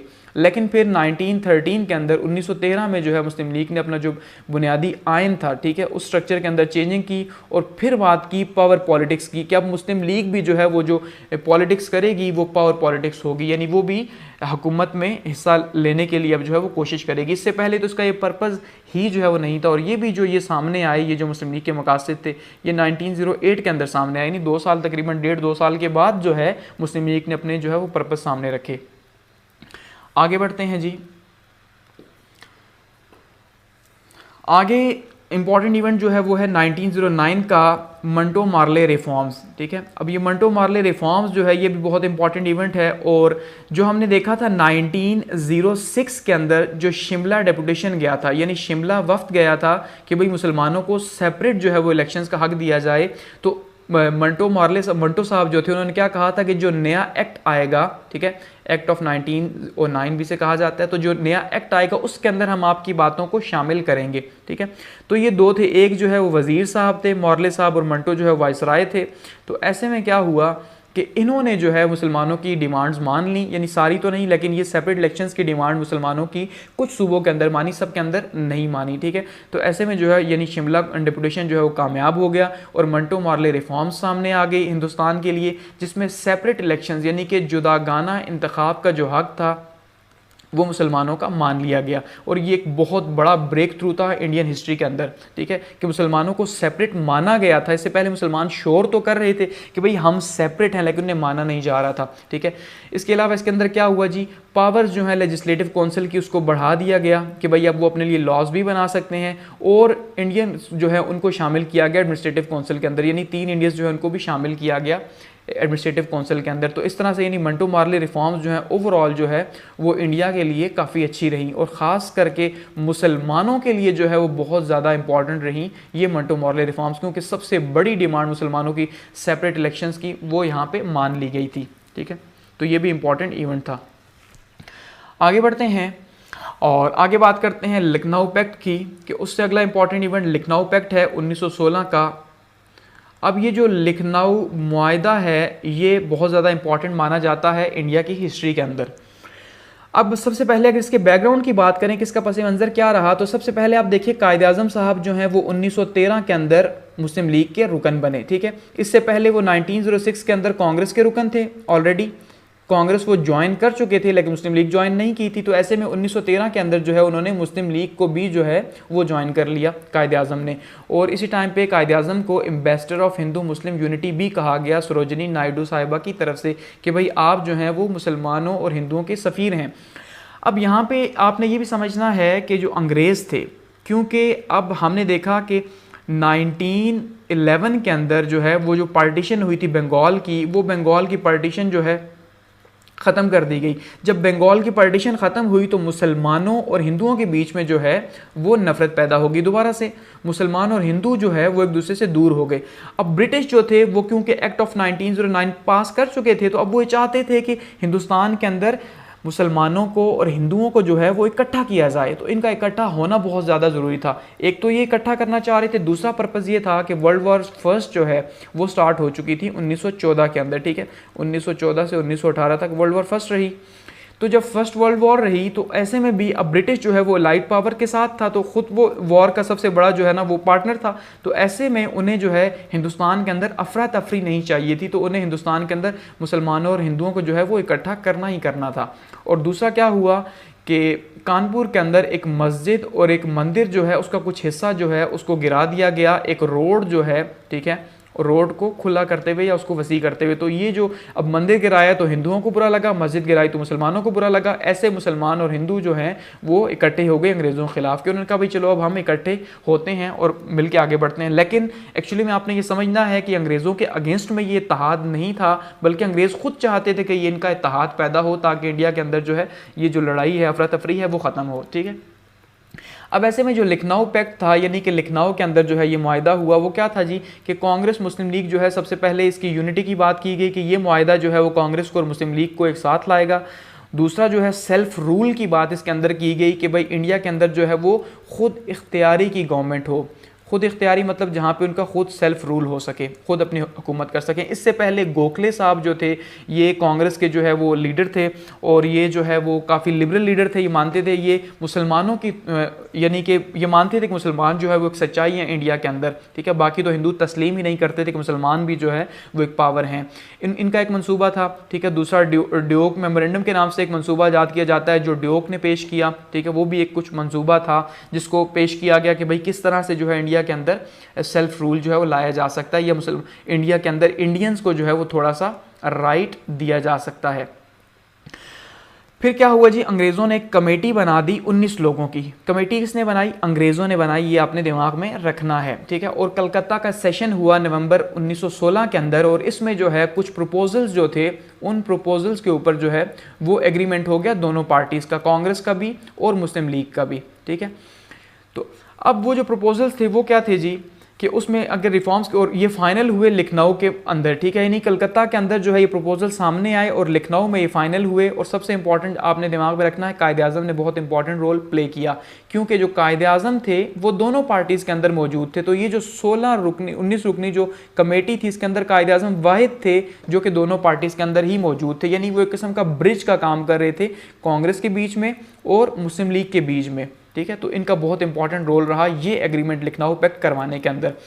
तो ऐसे में क्या रिफॉर्म्स जो है इन्होंने लाने की कोशिश की या किस बात के ऊपर दोनों एग्री हुए? सबसे पहली बात जी, मुसलमानों ने मुतालबा अपना सामने रखा कि भाई अगर कांग्रेस हम आपका साथ देंगे कांग्रेस वालों, तो फिर आपको क्या करना होगा, मुसलमानों को सीट्स देनी होगी, यानी मुसलमानों को असम्बली के अंदर सीट्स देनी होगी और जहाँ जहाँ पे उनकी सीट्स बनती हैं वहाँ पे आपने उनकी सीट्स देनी है, सबसे पहली डिमांड। दूसरा, प्रोविंशियल ऑटोनॉमी, यानी कि सूबाई जो है वो खुद मुख्तारी होगी, सूबों को जो है वो आप खुद मुख्तार करेंगे और वो अपना टैक्स खुद कलेक्ट कर सकते हैं, अपने लॉस खुद बना सकते हैं। अच्छा, फिर कहा गया जी कि हिंदुओं को जो है जहाँ पे मुसलमानों की अक्सरियत है, जिन इलाकों के अंदर मुसलमान जो हैं वो अक्सरियत में होंगे तो वहाँ पे हिंदुओं को जो है वो प्रोटेक्शन दी जाएगी। इसी तरह से कहा गया जहाँ पे हिंदू अक्सरियत के अंदर हैं, ठीक है, वहाँ पे मुसलमान जहाँ पे माइनॉरिटी के अंदर है मुसलमानों को भी प्रोटेक्शन दी जाएगी। और फिर कहा गया 1/3 जो है वो इंपीरियल लेजिस्लेट काउंसिल जो है उसके अंदर मुसलमानों को नुमाइंदगी दी जाएगी, यानी हर 3 में से 1 बंदा जो है वो मुसलमानों का होगा। फिर कहा जी गवर्नर और जो कौंसिल है गवर्नर की जो कौंसिल है सूबे के अंदर, ठीक है, वो क्या होगी जी, उस कौंसिल के अंदर आधे जो हैं वो इंडियंस होंगे, ठीक है, आधे इंडियंस शामिल होंगे उस कौंसिल के अंदर। ये बहुत ज़्यादा ज़रूरी है ताकि तभी तो वो प्रोविंशियल ऑटोनॉमी होगी, वो अपनी मर्जी से डिसीजंस ले सकेंगे।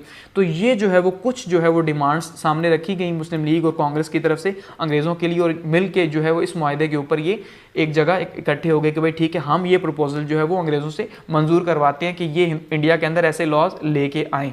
ठीक हो गया। तो ये था लखनऊ पैक्ट। 42 मिनट पे आगे बढ़ते हैं।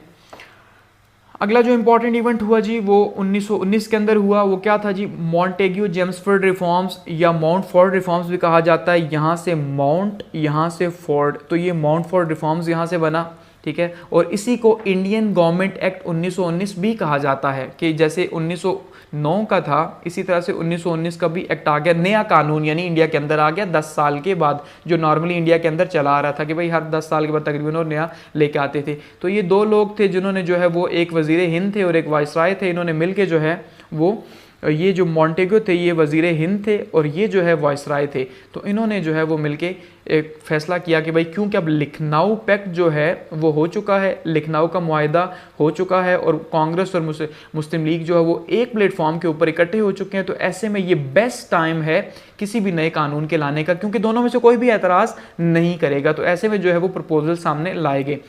प्रपोजल्स क्या क्या थे जी इस एक्ट के अंदर, क्या क्या नहीं एक्ट के अंदर आया। इनलार्जमेंट ऑफ एग्जीक्यूटिव काउंसिल, सबसे पहले कहा गया कि जो एग्जीक्यूटिव काउंसिल है, ठीक है जी, एग्जीक्यूटिव काउंसिल यानी जिसके अंदर अंग्रेज के अंडर जो एग्जीक्यूटिव काउंसिल होगी उसको एक तो लार्ज किया जाएगा और 3 इंडियंस जो हैं उसके अंदर शामिल किए जाएंगे। सबसे पहली बात बाई कैमरल लेजिस्लेशन होगी, यानी कि 2 ऐवानी जो है वो मुकन्नना होगी। 2 ऐवानी मुकन्नना कैसे होगी कि एक जो है वो अपर हाउस जिसको काउंसिल ऑफ स्टेट का नाम दिया गया और दूसरा जो लोअर हाउस है उसको लेजिस्लेटिव असेंबली का नाम दिया गया, ठीक है। उसके बाद कहा गया जी डिस्ट्रीब्यूशन ऑफ पावर जो है वो सेंटर के बीच में और सूबों के बीच में होगी, यानी जो ताकत है उसको इख्तियारात जो है या ताकत उसको तकसीम कर दिया जाएगा सेंटर के अंदर और उसके बाद सूबों के अंदर, के सूबों को भी राइट्स दिया जाएगा और सेंटर को भी अलग से राइट दिया जाएगा। अच्छा, अब ये यहाँ पे आगे हम डिस्कस करेंगे कि किस तरह से राइट डिस्ट्रीब्यूट होंगे।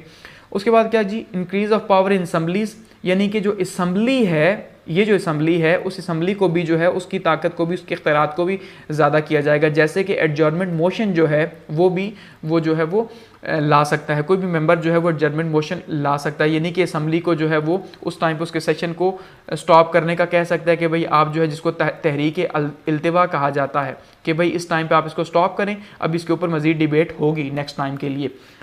ये राइट भी दिया गया जो इससे पहले नहीं था। उसके बाद जी सेपरेट इलेक्शंस का जो है वो कहा गया कि भाई मुसलमानों की जो डिमांड थी कि सेपरेट इलेक्शंस ठीक है, आपके मान लिया, आपको हर जगह नहीं माने, हर सूबे के अंदर, कुछ सूबों के अंदर थे।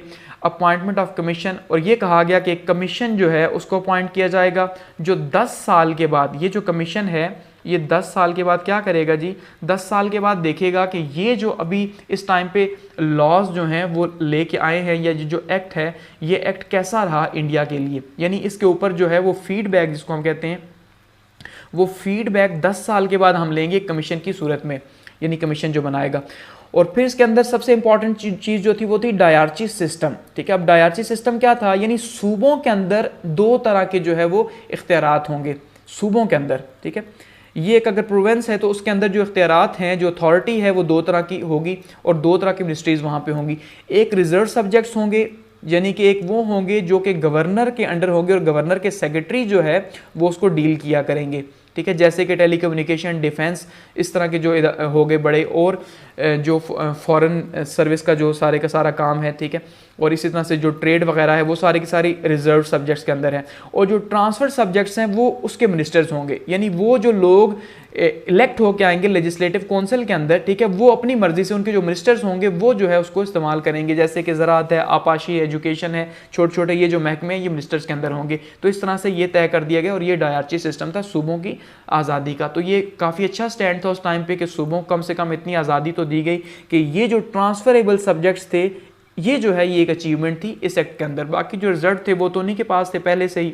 अच्छा, डिवीजन ऑफ प्रोविंशियल एडमिनिस्ट्रेशन, अब जो सूबाई जो एडमिनिस्ट्रेशन थी उसकी तकसीम कर दी गई, लेकिन उसके नीचे के तौर पे ये फिर अब अगर ओवरऑल बात करें इसका आउटकम क्या रहा, यानी फीडबैक क्या रहा, तो फेल हुआ। उसकी वजह क्या थी कि पॉलिटिकल टर्मोइल था, बहुत ज़्यादा अफरा तफरी थी जो है वो हिंदुस्तान के अंदर, ठीक है। उस टाइम पे ये जो टाइम चल रहा था 1919-1920 का, क्योंकि वर्ल्ड वॉर सेकंड एंड हुई थी, तो उसी वजह से जो है वो काफ़ी ज़्यादा अफरा तफरी मौजूद थी इंडिया के अंदर, ठीक है।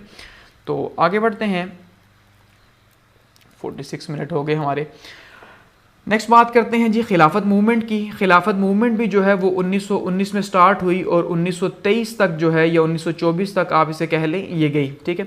अब खिलाफत मूवमेंट क्या है, ये प्योरली जो है वो मुसलमानों की तहरीक थी, लेकिन इसके अंदर जो है वो हिंदुओं ने भी या कांग्रेस ने भी जो है भरपूर साथ दिया इनका। अब सबसे पहले अगर इसकी बैकग्राउंड की बात की जाए तो वर्ल्ड वॉर फर्स्ट जो 1914 में स्टार्ट हुई और 1918 में ख़त्म हो गई। और वर्ल्ड वॉर फर्स्ट में क्या हुआ कि जो टर्की था, जो कि उस टाइम पे ओटोमान एम्पायर था, यानी खिलाफत उस्मानिया जो था, ठीक है, खिलाफत उस्मानिया। अब खिलाफत उस्मानिया ने फैसला किया जर्मनी का साथ देने का इस फर्स्ट वर्ल्ड वॉर के अंदर। तो जब इसने जर्मनी का साथ देने का फैसला किया तो जो अलाइड पावर्स थी, जिसको रूल कर रहा था या जिसका हेड था बरतानिया, ठीक है, तो उन्होंने क्या किया जी, उन्होंने जंग इनके खिलाफ लड़ी और तुर्की और जर्मनी को शिकस्त हो गई, यानी जर्मनी को फर्स्ट वर्ल्ड वॉर के अंदर शिकस्त हो गई। अब जब जंग हो रही थी तो उस टाइम पे जो बरतानिया था, इन्होंने ये कहा था इंडियन से कि, और ख़ास करके इंडिया के मुसलमानों से, कि भाई आप अगर हमारा साथ देंगे जंग के दौरान, ठीक है, क्योंकि मुसलमान तो किसको चाहते थे, मुसलमान तो खिलाफत को चाहते थे, ओटोमान एम्पायर को मानते थे इंडिया के अंदर, क्योंकि खिलाफत जो है मुसलमानों के लिए एक मुकद्दस ओहदा रहा है हमेशा से, ठीक है, हज़रत अबू बकर के बाद से। तो नबी सल्लल्लाहु अलैहि वसल्लम के बाद से जो हज़रत बकर की खिलाफत स्टार्ट हुई तो उसको ये तो मानते हैं, ठीक है, स्टेप बाय स्टेप जो चलती रही। तो अब ऐसे में क्या हुआ कि मुसलमानों ने ये कहा कि हम आपका साथ देंगे, यानी अंग्रेज़ों को ये कहा कि हम आपका साथ देंगे, मगर किस शर्त के ऊपर आपका साथ देंगे कि आप अगर ये जंग जीत जाते हैं, क्योंकि तब तो जंग हो रही थी, अगर आप जंग जीतते हैं तो जीतने की सूरत में आप क्या करेंगे, जो खिलाफत उस्मानिया है, ओटोमान एम्पायर जो है, इसको नुकसान नहीं पहुंचाएंगे, इसके हिस्से वखरे नहीं करेंगे। लेकिन जब ब्रिटिशर्स ये वॉर जीत गए तो उन्होंने क्या किया, खिलाफत उस्मानिया को तोड़ना शुरू कर दिया, यानी अपनी वादा खिलाफी की। तो ऐसे में क्या हुआ, एक मूवमेंट यहाँ पे इंडिया के अंदर स्टार्ट की गई, ये याद करवाने के लिए अंग्रेज़ों को कि भाई आपने तो कहा था कि हम वॉर जीतेंगे तो हम खिलाफत उस्मानिया को नुकसान नहीं पहुँचाएंगे, तो अब आप वादा खिलाफी कर रहे हैं, तो इसलिए खिलाफत मूवमेंट का आगाज़ हुआ। तो सबसे पहले क्या हुआ जी, खिलाफत कॉन्फ्रेंस 1918 के अंदर हुई, जिसके अंदर जो है वो सबको इकट्ठा किया गया कि भाई जो है वो डॉक्टर अमीर अंसारी की क़यादत में ये खिलाफत कॉन्फ्रेंस हुई कि भाई ये क्या हो रहा है और हमें से कैसे आगे लेके चलना है, यानी एक लाएअमल जो है वो तय करना था इसके अंदर।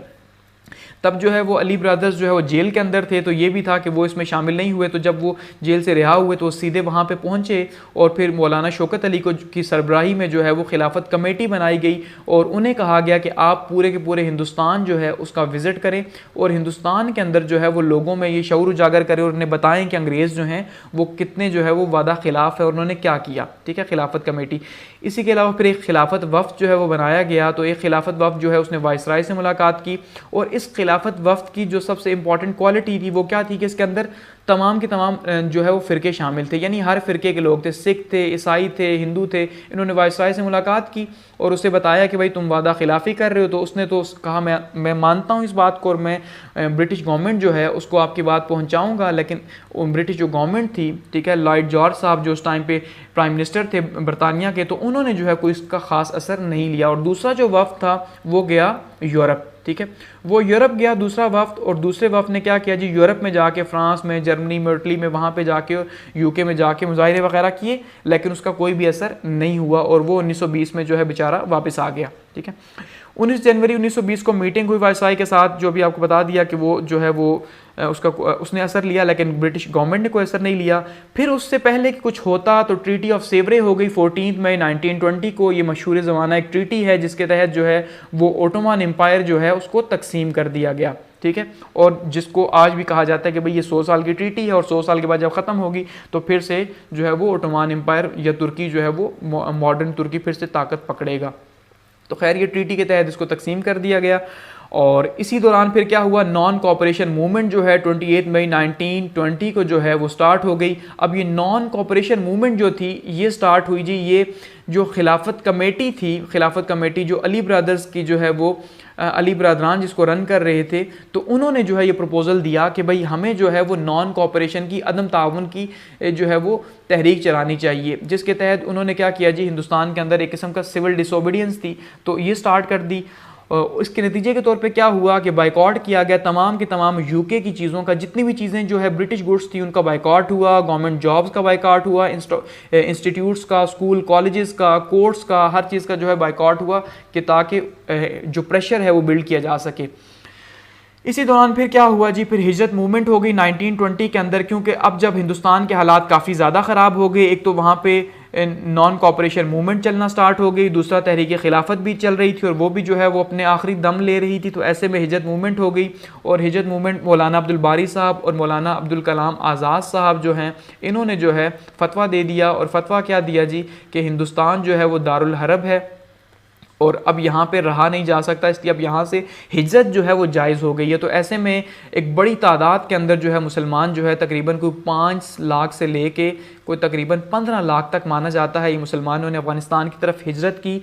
और अफ़गानिस्तान में शुरू में तो वेलकम कहा और तकरीबन कोई 18 से 20 हज़ार के करीब जो है वो उन्होंने मुहाजिरीन को रखा, लेकिन उसके बाद उन्होंने अपने बॉर्डर्स बंद कर दिए। और वो मुसलमान जो कि औने पौने दामों यानी अपनी प्रॉपर्टीज़ को जो भी पीछे यहाँ बचा हुआ था इंडिया के अंदर उसको सेल करके गए थे, तो वो वापस आने काबिल भी नहीं रहे। लेकिन वो कुछ लोग रास्ते के अंदर जो है वो मरे, यानी लाशें जो है काबुल तक के रास्ते में नजर आई। इतना ज़्यादा जो है ये हिजरत ने असर डाला और इसने हिंदुस्तान के ऊपर भी बहुत बुरा इसका असर डाला।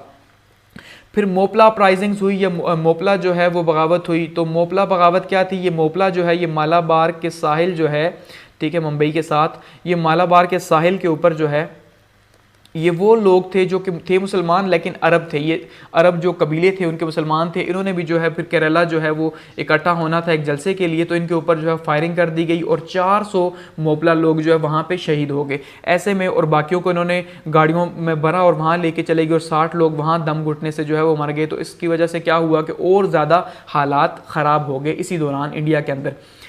ऐसे में क्या हुआ, गांधी जी ने जो है वो सिविल डिसोबीडियंस की मूवमेंट स्टार्ट कर दी 1922 के अंदर, यानी 1922 में जो है वो ये कहा गया कि भाई अब ये आप ये पीछे देखिए कि बहुत बड़े बड़े जलसे स्टार्ट हो गए क्योंकि गांधी जी ने कहा कि भाई अब सब बाहर आ जाओ। तो ऐसे में एक मूवमेंट स्टार्ट हो गई। फिर चोरा चोरी का वाक़या हुआ कि मूवमेंट में ये सिविल डिसोबीडियंस में ये कहा गया कि अब टैक्स नहीं पे किया जाएगा। तो जब ये एक जलसा जुलूस हो रहा था या इस तरह की मूवमेंट थी, तो ऐसे में पुलिस ने वहाँ पे इनके ऊपर अटैक किया और ने रोकने की कोशिश की। तो वो जो मुजाहिरीन थे उन्होंने क्या किया जी, ये जो एक छोटा सा गाँव था चोरा चोरी फराहाबाद के अंदर, ठीक है, यहाँ पे थाने को घेर के उसे आग लगा दी और 22 पुलिस वाले जिंदा जल गए। अब ऐसे में फिर गांधी जो है वो नॉन वायलेंस के मानने वाले थे, तो गांधी ने जो है वो अपने आप को या कांग्रेस को सेपरेट कर लिया इस मूवमेंट से, और इस तरह ये मूवमेंट जो है तहरीक खिलाफत अपना दम तोड़ गई। तो रोल ऑफ कांग्रेस जो है वो यहाँ पे एंड में बड़ा नेगेटिव रहा, क्योंकि उनके नेगेटिव रोल की वजह से वो जो इतना प्रेशर बिल्ड हुआ या जो इतना ज़्यादा इन्होंने मुश्किलात बर्दाश्त की, सारी की सारी जो है वो ज़ाया हो गई। इस तरह से फिर क्या हुआ, 1923 के अंदर जो है वो खिलाफत ही ख़त्म हो गई। जो कमाल अतातुर्क साहब थे उन्होंने खुद ही अनाउंस कर दिया कि भाई खिलाफत जो है वो आज से ख़त्म है, खिलाफत का ओहदा और मॉडर्न तुर्की जो है उसकी बुनियाद रख दी। तो इस तरह से ये खिलाफत मूवमेंट जो है ओवरऑल अच्छे और बुरे इम्पैक्ट्स के साथ हिंदुस्तान के अंदर ख़त्म हो गई। ठीक है, आगे बढ़ते हैं और बात करते हैं साइमन कमीशन 1928 की, कि साइमन कमीशन जो है वो क्या रहा। तो साइमन कमीशन की देखिए अगर बात करें हम कि भाई साइमन कमीशन क्या है, तो वो जो बात कही गई थी 1919 के अंदर, हमने देखा था कि जो 1919 का इंडियन एक्ट था उसके अंदर कहा गया था कि भाई एक कमीशन बनाया जाएगा और वो कमीशन 10 साल के बाद, ठीक है, 10 साल के बाद क्या करेगा, ऑब्जर्व करेगा वो तमाम के तमाम रिफॉर्म्स या डायरची सिस्टम का, कि भाई उसने इंडिया के अंदर जो है वो क्या फ़र्क डाला या इंडियन पॉलिटिक्स जो है उसके ऊपर क्या उसका असर हुआ। तो अब उसका जायज़ा लेने के लिए जो है 1927 के एंड में यानी कि उनको भेजा गया और 1928 में जो है वो यहाँ पहुँचे साइमन कमीशन, 7 लोगों पर मुश्तमिल एक वफ्द जो है वो भेजा गया और इसको गोरा कमीशन भी कहा गया। ठीक है, और गोरा कमीशन क्यों कहा गया, क्योंकि इसके अंदर सारे के सारे जो है वो गोरे शामिल थे, यानी अंग्रेज़ थे सारे के सारे, कोई भी हिंदुस्तानी जो है वो इसके अंदर शामिल नहीं था, कोई इंडियन शामिल नहीं था। इस वजह से जो है वो आप यहाँ पे ये पिक्चर के अंदर देख लें, गो बैक साइमन का ये स्लोगन दिया हुआ है कि भाई साइमन साहब वापस जाएं। ठीक है, क्योंकि साइमन को यहाँ पे वेलकम नहीं किया गया बल्कि उसे वापस जाने का कहा गया। तो 28 फरवरी 1928 को ये सर जॉन साइमन की जो है वो सरबराही में पहुंचा। ये सारे का सारा ऑल वाइट है। 1930 में इन्होंने अपनी रिपोर्ट पेश की। इन्होंने सबसे पहले कहा जो डायरची सिस्टम है वो जो हमने देखा था कि सूबों के अंदर कहा गया कि भाई 2 तरह के जो है वो सिस्टम होंगे, एक जो है वो रिजर्व्ड होंगे और दूसरे जो है वो ट्रांसफरेबल होंगे, तो उनको ख़त्म कर दिया जाए, क्योंकि जो डायरची सिस्टम है वो हिंदुस्तान के लिए अच्छा नहीं, यानी कि वो खुद इख्तियारी वाला सिस्टम जो है वो को फ़ायदा नहीं दे रहा हिंदुस्तान को, और यहाँ पे फेडरल सिस्टम जो है उसको लाना चाहिए। अब फेडरल सिस्टम का क्या मतलब है कि एक वफाक होगा, ठीक है, जैसे आज पाकिस्तान के अंदर या इंडिया के अंदर सिस्टम है वो फेडरल सिस्टम ही है, ठीक है, फेडरल सिस्टम। तो उसके अंदर जो सूबे हैं छोटी छोटी वो इकाइयाँ होंगी और वो आज़ाद होंगे, यानी उनको किसी हद तक जो है प्रोविंशियल ऑटोनॉमी होगी सूबों को। तो फेडरल सिस्टम को जो है वो इसमें कहा गया। और न्यू इंडियन कॉन्स्टिट्यूशन जो है इसको भी कहा गया कि भाई इंडिया को जो है वो एक नए आइन की ज़रूरत है शदीद किस्म की। अब ये सबसे इंपॉर्टेंट यहाँ पे रहा इनका कि भाई एक तो फेडरल सिस्टम प्रपोज किया, दूसरा कहा कि इंडिया को नए आइन की ज़रूरत है। ठीक है, तो इस तरह से ये जो है साइमन कमीशन भी अपनी रिपोर्ट लेके चला गया, लेकिन हिंदुस्तानियों में की तरफ से इसको कोई भी जो है वो वेलकम नहीं किया गया या कोई भी पजीराई जो है वो इसे नहीं मिली। आगे बढ़ते हैं, नेहरू रिपोर्ट 1928, यानी 1928 के अंदर जो है वो नेहरू रिपोर्ट जो है वो सामने आती है। तो ये मोतीलाल नेहरू साहब जो है वो आपको सामने दिखाई दे रहे हैं। इनकी सरबराही में जो है वो ऑल पार्टीज़ कॉन्फ्रेंस होती है, यानी तमाम के तमाम जो पार्टियां हैं उन पार्टियों को जो है वो जमा किया जाता है और उनकी सरबराही जो है मोतीलाल नेहरू साहब करते हैं। और इनका जो पर्पज़ होता है वो क्या होता है जी, आइन बनाना, कि एक नया आइन बनाया जाए हिंदुस्तान के लिए, क्योंकि इस टाइम पे सबसे बड़ा चैलेंज ये था कि हिंदुस्तानी अपने लिए एक आइन बना सकें। कि अगर हिंदुस्तानी अपने लिए आइन नहीं बनाएंगे तो उसका असर क्या होगा कि अंग्रेज़ एक आइन बना देंगे। तो अंग्रेज़ों के आइन से बचने के लिए जो है वो उन्होंने आइन बनाने की कोशिश की। तो इसलिए जो है वो ऑल पार्टीज़ कॉन्फ्रेंस हुई और इसमें नेहरू साहब जो है वो हेड थे। तो अगस्त 1928 में ये नेहरू रिपोर्ट सामने आई। तो कायदे आज़म ने जो है इसके ऊपर स्टैंड लिया, क्योंकि ये काफ़ी मुतासिबाना थी। कायदे आज़म ने कहा कि भाई जो सेंट्रल लेजिस्लेटिव कौंसिल है उसके अंदर 1/3 सीट्स जो है मुसलमानों को दी जाएँ। इसी नेहरू रिपोर्ट के अंदर कहा गया ये चेंजिंग लाई जाएँ। पंजाब और बंगाल जो है यहाँ पे मुसलमानों की आबादी के मुताबिक इनको सीट्स दी जाएँ, प्रोविंशियल ऑटोनॉमी दी जाए, यानी सूबाई खुद मुख्तारी हासिल हो। ये जो 3 पॉइंट्स हैं कायदे आज़म ने कहा ये आपको शामिल करने हैं। किसके अंदर जी? ये जो नेहरू रिपोर्ट है, इस रिपोर्ट के अंदर जो है आपको शामिल करने हैं, तब हम इसे मानेंगे। तब जो मुस्लिम लीग है वो भी दो धड़ों के अंदर बटी हुई थी, तो ये भी काफ़ी ज़्यादा मसला था मुस्लिम लीग के लिए। एक तो मुसलमान पहले से बटे हुए थे, ऊपर से मुस्लिम लीग भी जो है वो दो धड़ों के अंदर बटी हुई थी। तो ऐसे में जो हिंदू जो है उन्होंने इसको रिजेक्ट कर दिया कम्प्लीटली, यानी कायदे आज़म के ये जो प्रपोजल्स थे इनको रिजेक्ट कर दिया कि भाई हम इन्हें नहीं मानेंगे या नए आइन के अंदर इन्हें शामिल नहीं करेंगे। अब ऐसे में क्या हुआ कि जब इन्होंने कहा हम इसे रिजेक्ट करते हैं, तो फिर कायदे आज़म ने जो है वो अपने फेमस 14 पॉइंट्स दिए कि भाई अगर कोई भी आइन, कोई भी ऐसा कॉन्स्टिट्यूशन जिसके अंदर ये 14 पॉइंट शामिल नहीं होंगे, ठीक है, उसको जो है वो मुसलमान नहीं मानेंगे या मुस्लिम लीग जो है वो उसको नहीं मानेगी। अगर आप ये चाहते हैं कि मुस्लिम लीग माने आपके नए कॉन्स्टिट्यूशन को, तो उसके लिए ज़रूरी है कि क्या किया जाए, इन 14 पॉइंट्स को आप शामिल करें। यानी नेहरू रिपोर्ट जो है वो तो क्योंकि सिर्फ हिंदुओं की बात कर रही थी या मुसलमानों को नज़रअंदाज कर रही थी, बाकी जो है वो नेशंस की बात हो रही थी, तो ऐसे में कायदे आज़म ने 14 पॉइंट्स अपने सामने रखे। अच्छा, 14 पॉइंट्स क्या थे? सबसे पहला पॉइंट था जी फेडरल कॉन्स्टिट्यूशन, कि भाई जो आइन है वो वफाकी तर्ज का होगा। सबसे इंपॉर्टेंट चीज़ ये थी कि भाई वफाकी तर्ज का होगा। उसमें सबसे बड़ा फ़ायदा क्या है कि जो सूबे हैं उनको आज़ादी हासिल होगी, तो उसमें जहाँ जहाँ मुसलमानों की अक्सरियत है जिन सूबों में एटलीस्ट वो तो आज़ाद रह सकेंगे। दूसरा क्या है जी, इक्वल प्रोविंशियल ऑटोनॉमी, हर सूबे को जो है वो एक जैसी सूबाई खुद मुख्तारी दी जाएगी। ऐसा नहीं जहाँ पे हिंदुओं की आबादी ज़्यादा है उनको तो आज़ादी हो, मुसलमानों को ना हो, ठीक है। माइनॉरिटीज़ रिप्रेजेंटेशन जो है वो होगी, यानी कि हर सूबे के अंदर, मरकज़ के अंदर भी, वफाक के अंदर भी और सूबे के अंदर भी जो है वो क्या होगा, माइनॉरिटीज़ को भी जो है वो हिस्सा दिया जाएगा। और नंबर 4 पे क्या है जी, सेंट्रल लेजिस्लेटिव काउंसिल जो है उसके अंडर 1/3 रिप्रेजेंटेशन जो है वो मुसलमानों को दी जाएगी। जो असम्बली है यानी कि सेंटर की, उसके अंदर भी मुसलमानों की 1/3 सीट्स होंगी। नंबर 5 पॉइंट्स था separate representation for all minorities, और जो माइनॉरिटीज़ हैं, जो अकलियतें हैं, उनके लिए जो है वो हर जगह पे जो है वो रिप्रेजेंटेशन मौजूद होगी अलग से। नंबर 6 पॉइंट था मुस्लिम मेजॉरिटी प्रोटेक्टेड, जहाँ जहाँ पे मुसलमानों की जो मेजॉरिटी है उसकी हिफाजत की जाएगी जिस जिस सूबे के अंदर है, क्योंकि जहाँ पे हिंदुओं की मेजॉरिटी है तो वहाँ पे उनकी प्रोटेक्शन बहुत ज़्यादा बड़ा चैलेंज है, ठीक है। नंबर 7 पॉइंट था माइनॉरिटीज़ को फ्रीडम हासिल होगा, जितनी भी अकलियतें हैं जो हैं उनको आज़ादी हासिल होगी। आज़ादी से मुराद वो अपने मज़हब को फॉलो कर सकते हैं फ्रीली।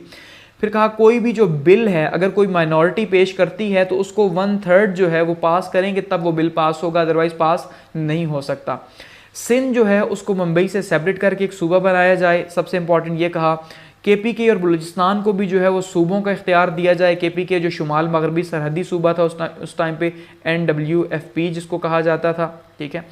गवर्नमेंट जॉब्स जो हैं उनमें मुसलमानों को कोटा दिया जाए। सबसे important constitutional protection for ideology, यानी कि ऐसा आइन बनाया जाए या आइन के अंदर ऐसी क्लॉज शामिल की जाएँ कि जो आइडियोलॉजी है, जो मुसलमानों की सकाफत है, तहजीब है, तारीख़ है, हिस्ट्री है, ठीक है, उसको जो है वो प्रोटेक्शन मिले, या किसी भी जो माइनॉरिटी है उसको प्रोटेक्शन मिले।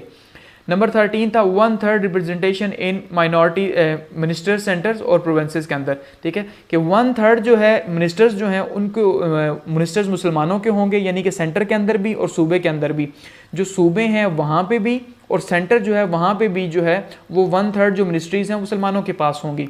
और सेंट्रल लेजिस्लेटिव असम्बली जो है वो बिल पास करेगी तब जबकि सब यूनिट्स जो हैं वो भी उसकी इजाज़त देंगे या सब यूनिट्स भी उसके ऊपर एग्री होंगे। अगर सब यूनिट्स एग्री नहीं होते तो सेंट्रल लेजिस्लेटिव असम्बली उस बिल को पास नहीं कर सकती। तो ये वो 14 पॉइंट्स हैं जो मशहूर ज़माना 14 नुकात कायदे आज़म के जो है वो हैं, जो कि उन्होंने कहा कि भाई अगर नया आइन जो है उसके अंदर शामिल किए जाएंगे तो तब जो है वो हम नए आइन को मानेंगे, अदरवाइज़ हम उस कॉन्स्टिट्यूशन को एक्सेप्ट नहीं करेंगे, किसी भी ऐसे लॉ को एक्सेप्ट नहीं करेंगे जिसके अंदर ये 14 पॉइंट्स शामिल ना हो। और ये कायदे आज़म की बसीरत मानी जाती है कि उस टाइम पर उन्होंने वो पॉइंट्स दिए जो कि मुसलमानों को हिंदुओं के ताब से बचा सके। आगे बढ़ते हैं, आगे आ गया इलाहाबाद एड्रेस 1930, खुतबा इलाहाबाद मशहूर ज़माना, ठीक है। अब खुतबा इलाहाबाद क्या है जी, कि इलाहाबाद के मकाम पे जो है वो जो अल्लामा इकबाल हैं उन्होंने जो खुतबा दिया उसको इलाहाबाद एड्रेस कहा जाता है। इससे पहले क्या हुआ, 14 पॉइंट्स जो हैं वो कायदे आज़म के सामने आ चुके थे, ठीक है। तो अल्लामा इकबाल का इससे पहले हमने देखा कोई जिक्र नहीं हुआ, हालांकि अल्लामा इकबाल जो है वो एक बहुत बड़े शायर और फ़लसफ़ी थे और वो अपना रोल प्ले कर रहे थे अपनी बुक्स के थ्रू, अपनी पोइट्री के थ्रू जो है वो अपना रोल प्ले कर रहे थे इंडियन पॉलिटिक्स के अंदर, और इवन मुस्लिम लीग के अंदर भी अपना रोल प्ले कर रहे थे। तो उन्होंने जो सालाना खुतबा था उसके अंदर जो है वो स्पीच की, और उसमें उन्होंने क्या डिमांड किया, एक सेपरेट स्टेट जो है वो डिमांड की, स्टेट या स्टेट्स जो है वो डिमांड की, ठीक है। और उन्होंने कहा कि जो मुस्लिम मेजॉरिटी प्रोविंसेस हैं जहाँ पर मुसलमानों की जो है वो अक्सरियत है, तो मुसलमानों की अक्सरियत के जो इलाके हैं जैसे पंजाब हो गया, सिंध हो गया, NWFP या KPK आज का, बंगाल या असम हो गया, ये जो हैं इनको मिलाकर एक आज़ाद मुस्लिम रियासत जो है वो बनाई जाए, यानी मुस्लिम रियासत की बात इन्होंने की। और उन्होंने कहा मुझे दिखाई दे रहा है कि ये जो इलाके हैं ये कल को एक मुस्लिम रियासत बनेंगे, तो इसी वजह से इनको ड्रीमर ऑफ पाकिस्तान कहा जाता है। यानी ये पहले बंदे हैं जिन्होंने ये कहा कि भाई ये इलाके इन फ्यूचर जो है मुझे दिखाई दे रहा है मुस्लिम स्टेट बनेंगे, और ऐसा ही हुआ कि हमने देखा 1947 के अंदर, ठीक है, ठीक 17 साल के बाद जो है वही इलाके जो इन्होंने कहे तो वही इलाके जो है वो पाकिस्तान बने। तो इसी वजह से इनको कहा जाता है कि उन्होंने पाकिस्तान का ख्वाब देखा, ठीक है। तो ये खुतबा इलाहाबाद था। आगे बढ़ते हैं, और आगे है जी इंडियन एक्ट 1935। अब वो जो कहानी चली आ रही थी, और वो कहानी क्या थी, आइन की कहानी थी कि भाई इंडिया में जो है वो एक आइन जो है वो होना चाहिए, और आइन कैसा होना चाहिए जो इंडियंस को कबूल हो। अब इसके लिए काफ़ी ज़्यादा एफर्ट्स भी हो चुकी थी। हमने देखा 1919 जो है 1909 के अंदर, 1919 के अंदर, ठीक है, उसके बाद साइमन कमीशन आया 1928 के अंदर, नेहरू रिपोर्ट 1928 के अंदर आई। ये वो एफर्ट्स थी जो कि कॉन्स्टिट्यूशन के लिए हो रही थी। फिर 1929 के अंदर 14 पॉइंट्स आ गए। फिर 1930 के अंदर जो है 1930 के अंदर राउंड टेबल कॉन्फ्रेंस स्टार्ट होगी, इसका सेशन 1 30 के अंदर, सेशन 2 31 के अंदर और 32 के अंदर, यानी 3 साल ये राउंड टेबल कॉन्फ्रेंस चलती रही यूके के अंदर कि किसी तरह से इंडियंस जो हैं यानी हिंदुस्तानी जो हैं वो अपने लिए कोई आइन बना सके, कोई कॉन्स्टिट्यूशन बना सकें। लेकिन अफसोस की बात कि ये आपस में ही लड़ते झगड़ते रहे मुसलमान और हिंदू, और ऐसे में जो है वो आइन न बन सका, यानी मुसलमानों और हिंदुओं ने जो है वो मिलकर एक आइन नहीं बनाया। तो फिर जो है अंग्रेज़ों ने खुद ही जो है वो एक आइन बनाया, और उस आइन को जो है वो जो हमने देखा था साइमन कमीशन जो रिपोर्ट पेश की थी उसकी निगरानी के अंदर जो है उसको सामने रख के तो एक आइन जो है वो बना दिया जिसको इंडियन एक्ट 1935 कहा गया। गो कि जिसको जो है वो रिजेक्ट किया मुस्लिम लीग ने भी, कांग्रेस ने भी, लेकिन जब ये खुद नहीं बना सके तो इनके पास कोई सोल्यूशन भी नहीं था इसको एक्सेप्ट करना, ठीक है। तो क्या था जी, साइमन कमीशन आया, नेहरू रिपोर्ट उसमें आ गई, राउंड टेबल, यानी कि ये वो सारे के सारे जो मराहिल थे जो तय किए गए इस आइन के लिए, लेकिन ये न बन सका। फिर एक्ट पास हुआ, उसमें क्या कहा गया जी, 1 अप्रैल 1937 को ये सबसे पहले जो है वो लागू हुआ, 1935 को जो बना इलेक्शंस के टाइम पे। इसके 14 पार्ट्स हैं और 10 शेड्यूल्स पर मुश्तमिल था। ये फेडरल सिस्टम था सबसे पहले, क्योंकि उसमें कहा गया था कि भाई डायरची सिस्टम ख़त्म करके वफाकी निज़ाम लाया जाए, तो वफाकी निज़ाम इसके अंदर आ गया। टेरोटिकल चेंजेस लाएगी, जैसे कि सिंध को मुंबई से जो है वो सेपरेट कर दिया गया, बर्मा जो है उसको भी सेपरेट कर दिया गया इंडिया से, क्योंकि बर्मा पहले इंडिया के साथ ही था, 1935 से पहले उसको सेपरेट किया गया। और NWFP या फिर KPK जो है उसको एक सेपरेट प्रोविंस बना दिया गया, और फेडरल एग्जीक्यूटिव जो है वफाकी काबीना जो है उसकी बुनियाद रखी गई इसके अंदर, इस आइन के तहत। इसके अंदर भी क्या हुआ जी, रिजर्व सब्जेक्ट्स उसी तरह से जो बात की गई थी, हमने देखा था डायरची सिस्टम या 1919 में इस बात को कहा गया था, उसी तरह से बिल्कुल दोबारा रिपीट हुई कि रिजर्व सब्जेक्ट्स जो हैं जैसे डिफेंस, फॉरेन और रिलीजियस अफेयर्स जो हैं इनको कंट्रोल किया जाएगा अंग्रेज़ों के अंडर, ठीक है। और जो ट्रांसफरेबल सब्जेक्ट्स हैं उनको इंडियंस जो है वो कंट्रोल कर सकते हैं। लॉ एंड ऑर्डर हो गया, माइनॉरिटीज़ हो गई के राइट्स हो गए, ये जो तमाम चीज़ें हैं, बाकी जो है वो सारे के सारे इंडियंस इनको मैनेज कर सकते हैं, ठीक है। तो ये 1935 के आइन में कहा गया। और प्रोविंशियल इटोनॉमी यानी कि सूबाई खुद मुख्तारी जो है वो भी हासिल होगी सूबों को किसी हद तक कि वो अपना, क्योंकि कहा कि अपना आइन खुद बनाएंगे, सबसे इंपॉर्टेंट ये थी, तो सूबाई खुद मुख्तारी भी जो है वो हासिल होगी इस तरह से। लेकिन ये जो है ये इंडियन एक्ट जो है ये किसी को कबूल नहीं था, लेकिन फिर भी इसके तहत जो इलेक्शंस हुए, ठीक है, जो इलेक्शंस हुए 1937 के, उन इलेक्शंस में जो है वो कांग्रेस और मुस्लिम लीग दोनों ने ही हिस्सा लिया। गो कि उन्हें कबूल नहीं था, फिर भी उन्होंने जो है वो हिस्सा लिया। अगर बात करते हैं इलेक्शंस के बाद की, तो इलेक्शंस हुए और इलेक्शन के नतीजे के तौर पे क्या हुआ, 36 और 37 यानी 1936 और 1937 के इलेक्शंस हो गए। और इलेक्शंस के बाद जो है वो कांग्रेस और मुस्लिम लीग जो है ये इनके बीच में इलेक्शंस थे, तो इलेक्शंस में 11 सूबों में से 8 में जो है वो कांग्रेस जीत गई, यानी टोटल 1771 में से 706 सीट्स जो हैं वो कांग्रेस जीती। तो ये बहुत बड़ी कांग्रेस की कामयाबी थी। अच्छा, इसके बाद क्या हुआ जी, जब कांग्रेस जीत गई तो कांग्रेस ने स्लोगन लगाया कि हिंदुस्तान के अंदर दो ही पावर्स हैं अब, ठीक है, जो हिंदुस्तान है यानी जो इंडिया है, इंडिया के अंदर दो ही ताकतें हैं।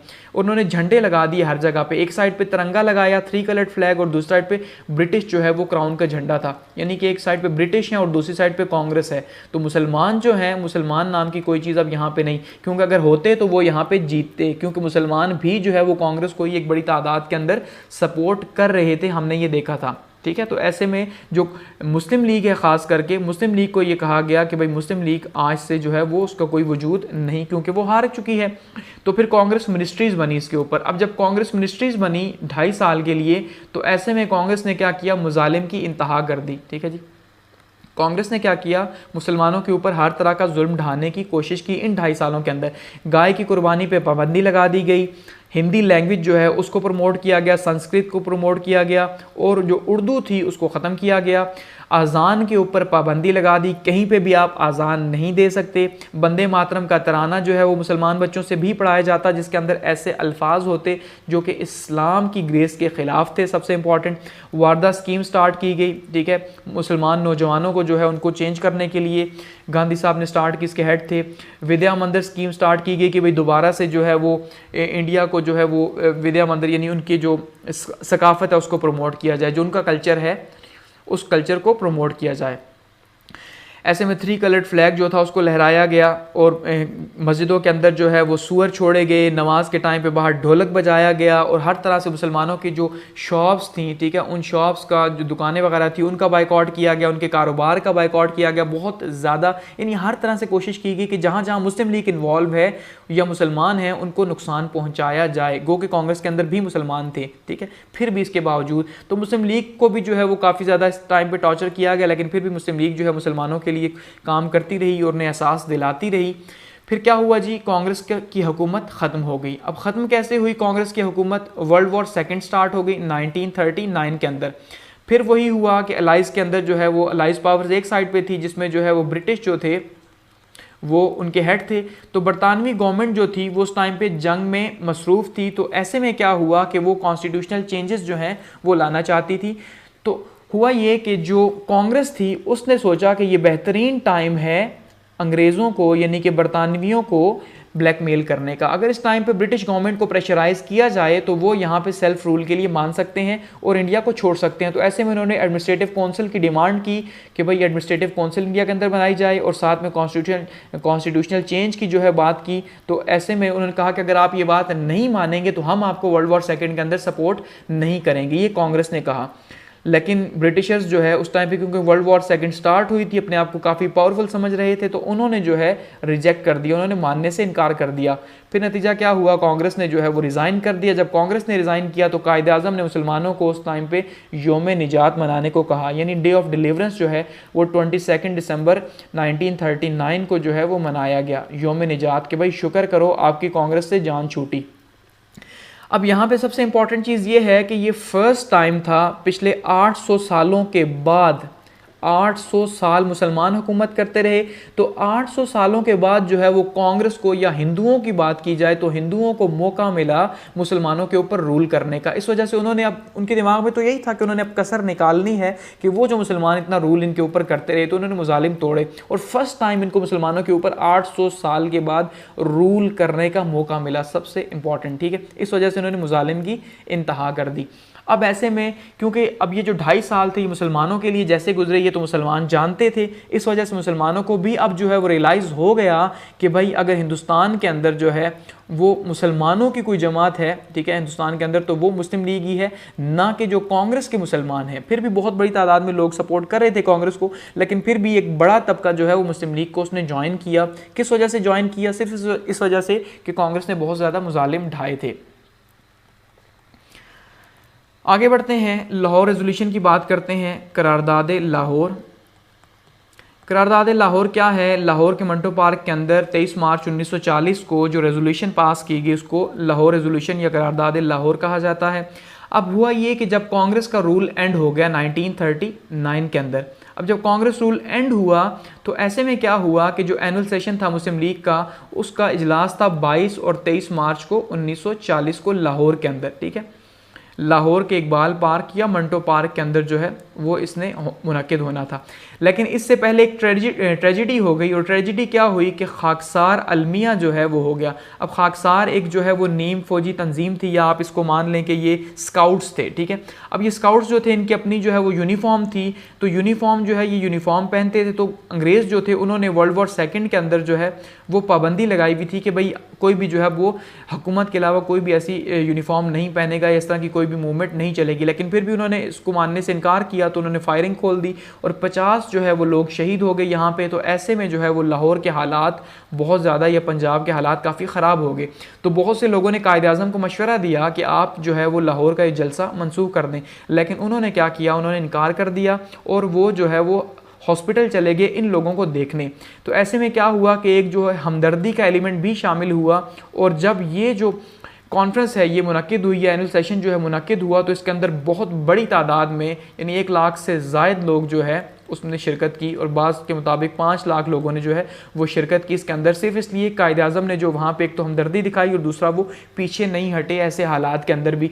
तो एनुअल सेशन था। फिर ऐसे में क्या हुआ कि मौलवी फजल हक साहब ने वहाँ पे एक रेजोल्यूशन पेश की कि जिसमें कहा गया कि जो शुमाल मगरबी सरहदी सूबे हैं, वही जो इकबाल ने कहा था बंगाल और आसाम जो है उनको मिला के मुख्तलिफ स्टेट्स बनाई जाएँ। अब स्टेट की बात नहीं की गई, स्टेट्स की बात की गई कि आज़ाद मुस्लिम स्टेट्स बनाई जाएं, और उसको सब ने जो है वो वहाँ पे माना। इस तरह से यानी इंडिया की डिवीजन की जो है बात की गई और सेपरेट स्टेट्स की बात की गई, ठीक है। उसके बाद क्या हुआ जी, इसके ऊपर रिएक्शंस आए और बहुत ही सख्त किस्म की रिएक्शंस है। लेकिन इससे पहले यहाँ पे एक और पॉइंट आप समझते चलें कि कायद-ए-आज़म ने अपनी स्पीच के अंदर क्या कहा। कायद-ए-आज़म ने कहा कि जो मुसलमानों का यहाँ पे मसला है हिंदुस्तान के अंदर, कि भाई मुसलमान यहाँ पे आलमोस्ट 7 करोड़ के करीब जो है वो मुसलमान इंडिया के अंदर मौजूद हैं। तो ये कोई माइनॉरिटी यानी अक़लियतों का मसला नहीं कि भाई ये कोई अक़लियत नहीं है। आप अगर ये समझते हैं कि मुसलमान अक़लियत हैं हिंदुस्तान के अंदर, तो ये आपकी गलतफहमी है।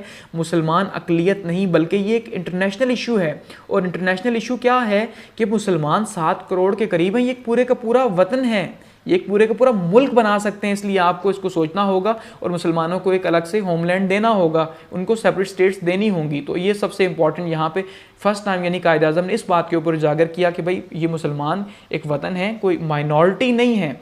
रिएक्शंस क्या आए, हिंदू न्यूज़पेपर्स ने इसके ऊपर जो है वो बड़ा ही मजाक उड़ाया इसके ऊपर कि भाई ये पाकिस्तान बनाने चले हैं ये वो। हालांकि इस रेजोल्यूशन के अंदर कहीं पे भी पाकिस्तान का जो वर्ड है वो यूज़ नहीं किया गया था, लेकिन उन्होंने टॉन्ट के तौर पे जो है वो कहा कि पाकिस्तान बनाने चले हैं। ब्रिटिश न्यूज़पेपर्स ने भी इसे हाईलाइट किया, लेकिन मजाक के अंदाज में।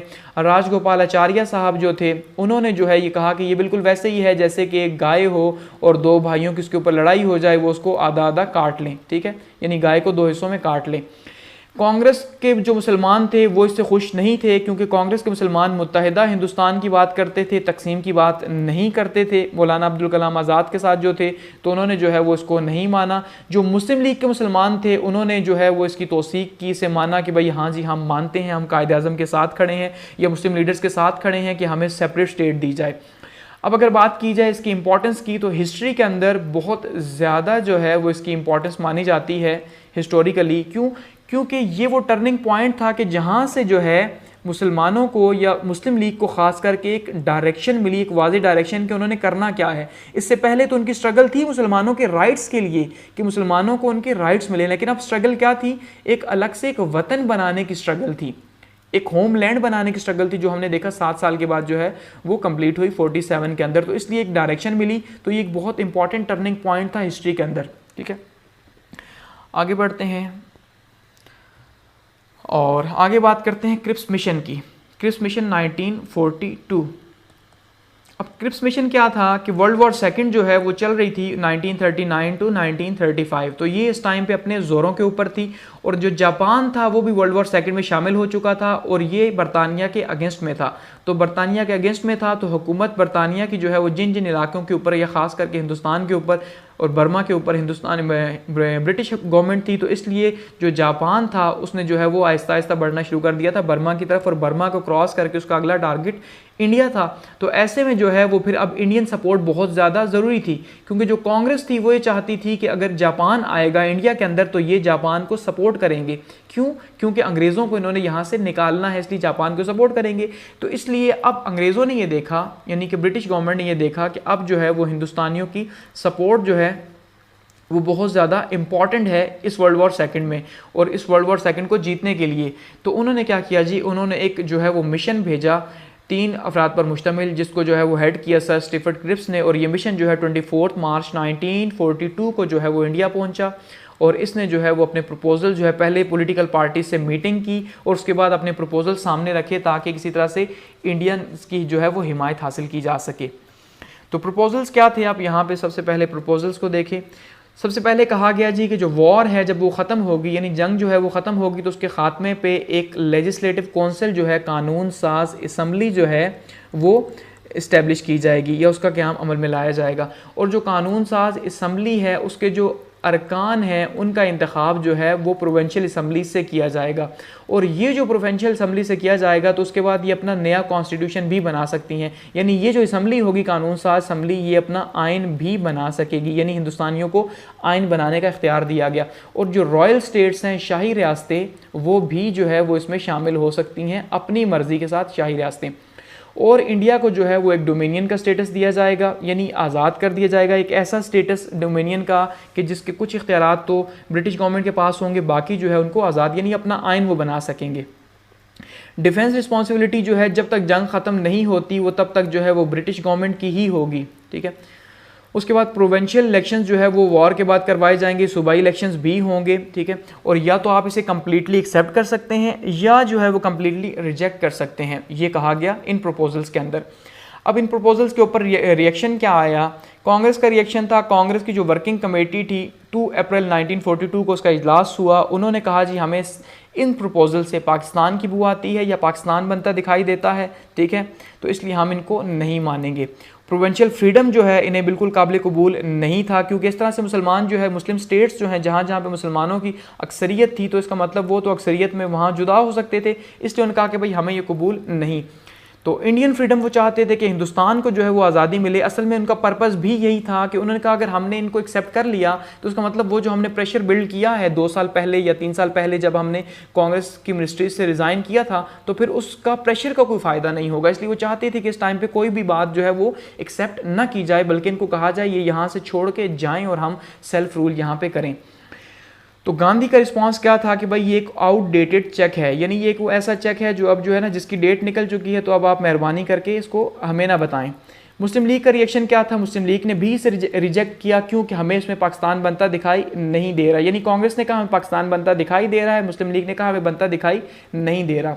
इंडियन यूनियन जो है उसको इस बात पे मुस्लिम लीग को एतराज़ था इंडियन यूनियन के ऊपर भी, क्योंकि वो इंडियन यूनियन जो है उनको ख्याल ये था कि ये इंडियन यूनियन बनाना चाहते हैं, सेपरेट नहीं करना चाहते। तो कांग्रेस की मेजॉरिटी होगी असम्बली के अंदर, इंडियन यूनियन में मुस्लिम लीग का ये ख्याल था। तो ऐसे में कांग्रेस कोई भी जो लॉ है वो पास करवा सकती है, या जो एग्जिस्टिंग लॉ है उसको चेंज भी कर सकती है।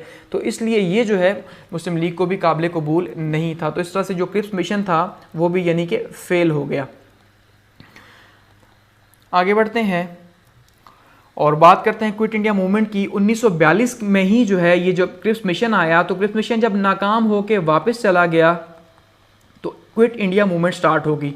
अब क्विट इंडिया मूवमेंट स्टार्ट हुई थी, ये प्योरली जो है वो कांग्रेस की एक मूवमेंट मानी जाती है। और कांग्रेस की मूवमेंट क्यों मानी जाती है? क्योंकि कांग्रेस जो है उस टाइम पे मुकम्मल तौर पर इस तैयारी में थी कि किसी तरह से जो है वो हिंदुस्तान का इख्तियार जो है वो उनके पास आए और जंग में ज़्यादा से ज़्यादा प्रेशराइज़ किया जा सके अंग्रेज़ों को, और अंग्रेज़ जो हैं यहाँ से छोड़ के भागें। तो ऐसे में कांग्रेस में पहले बता चुका हूँ कि कांग्रेस इरादा कर चुकी थी कि जापान को जो है वो सपोर्ट करेंगे, क्योंकि जापान जो है वो बर्मा में पहुँच चुका था।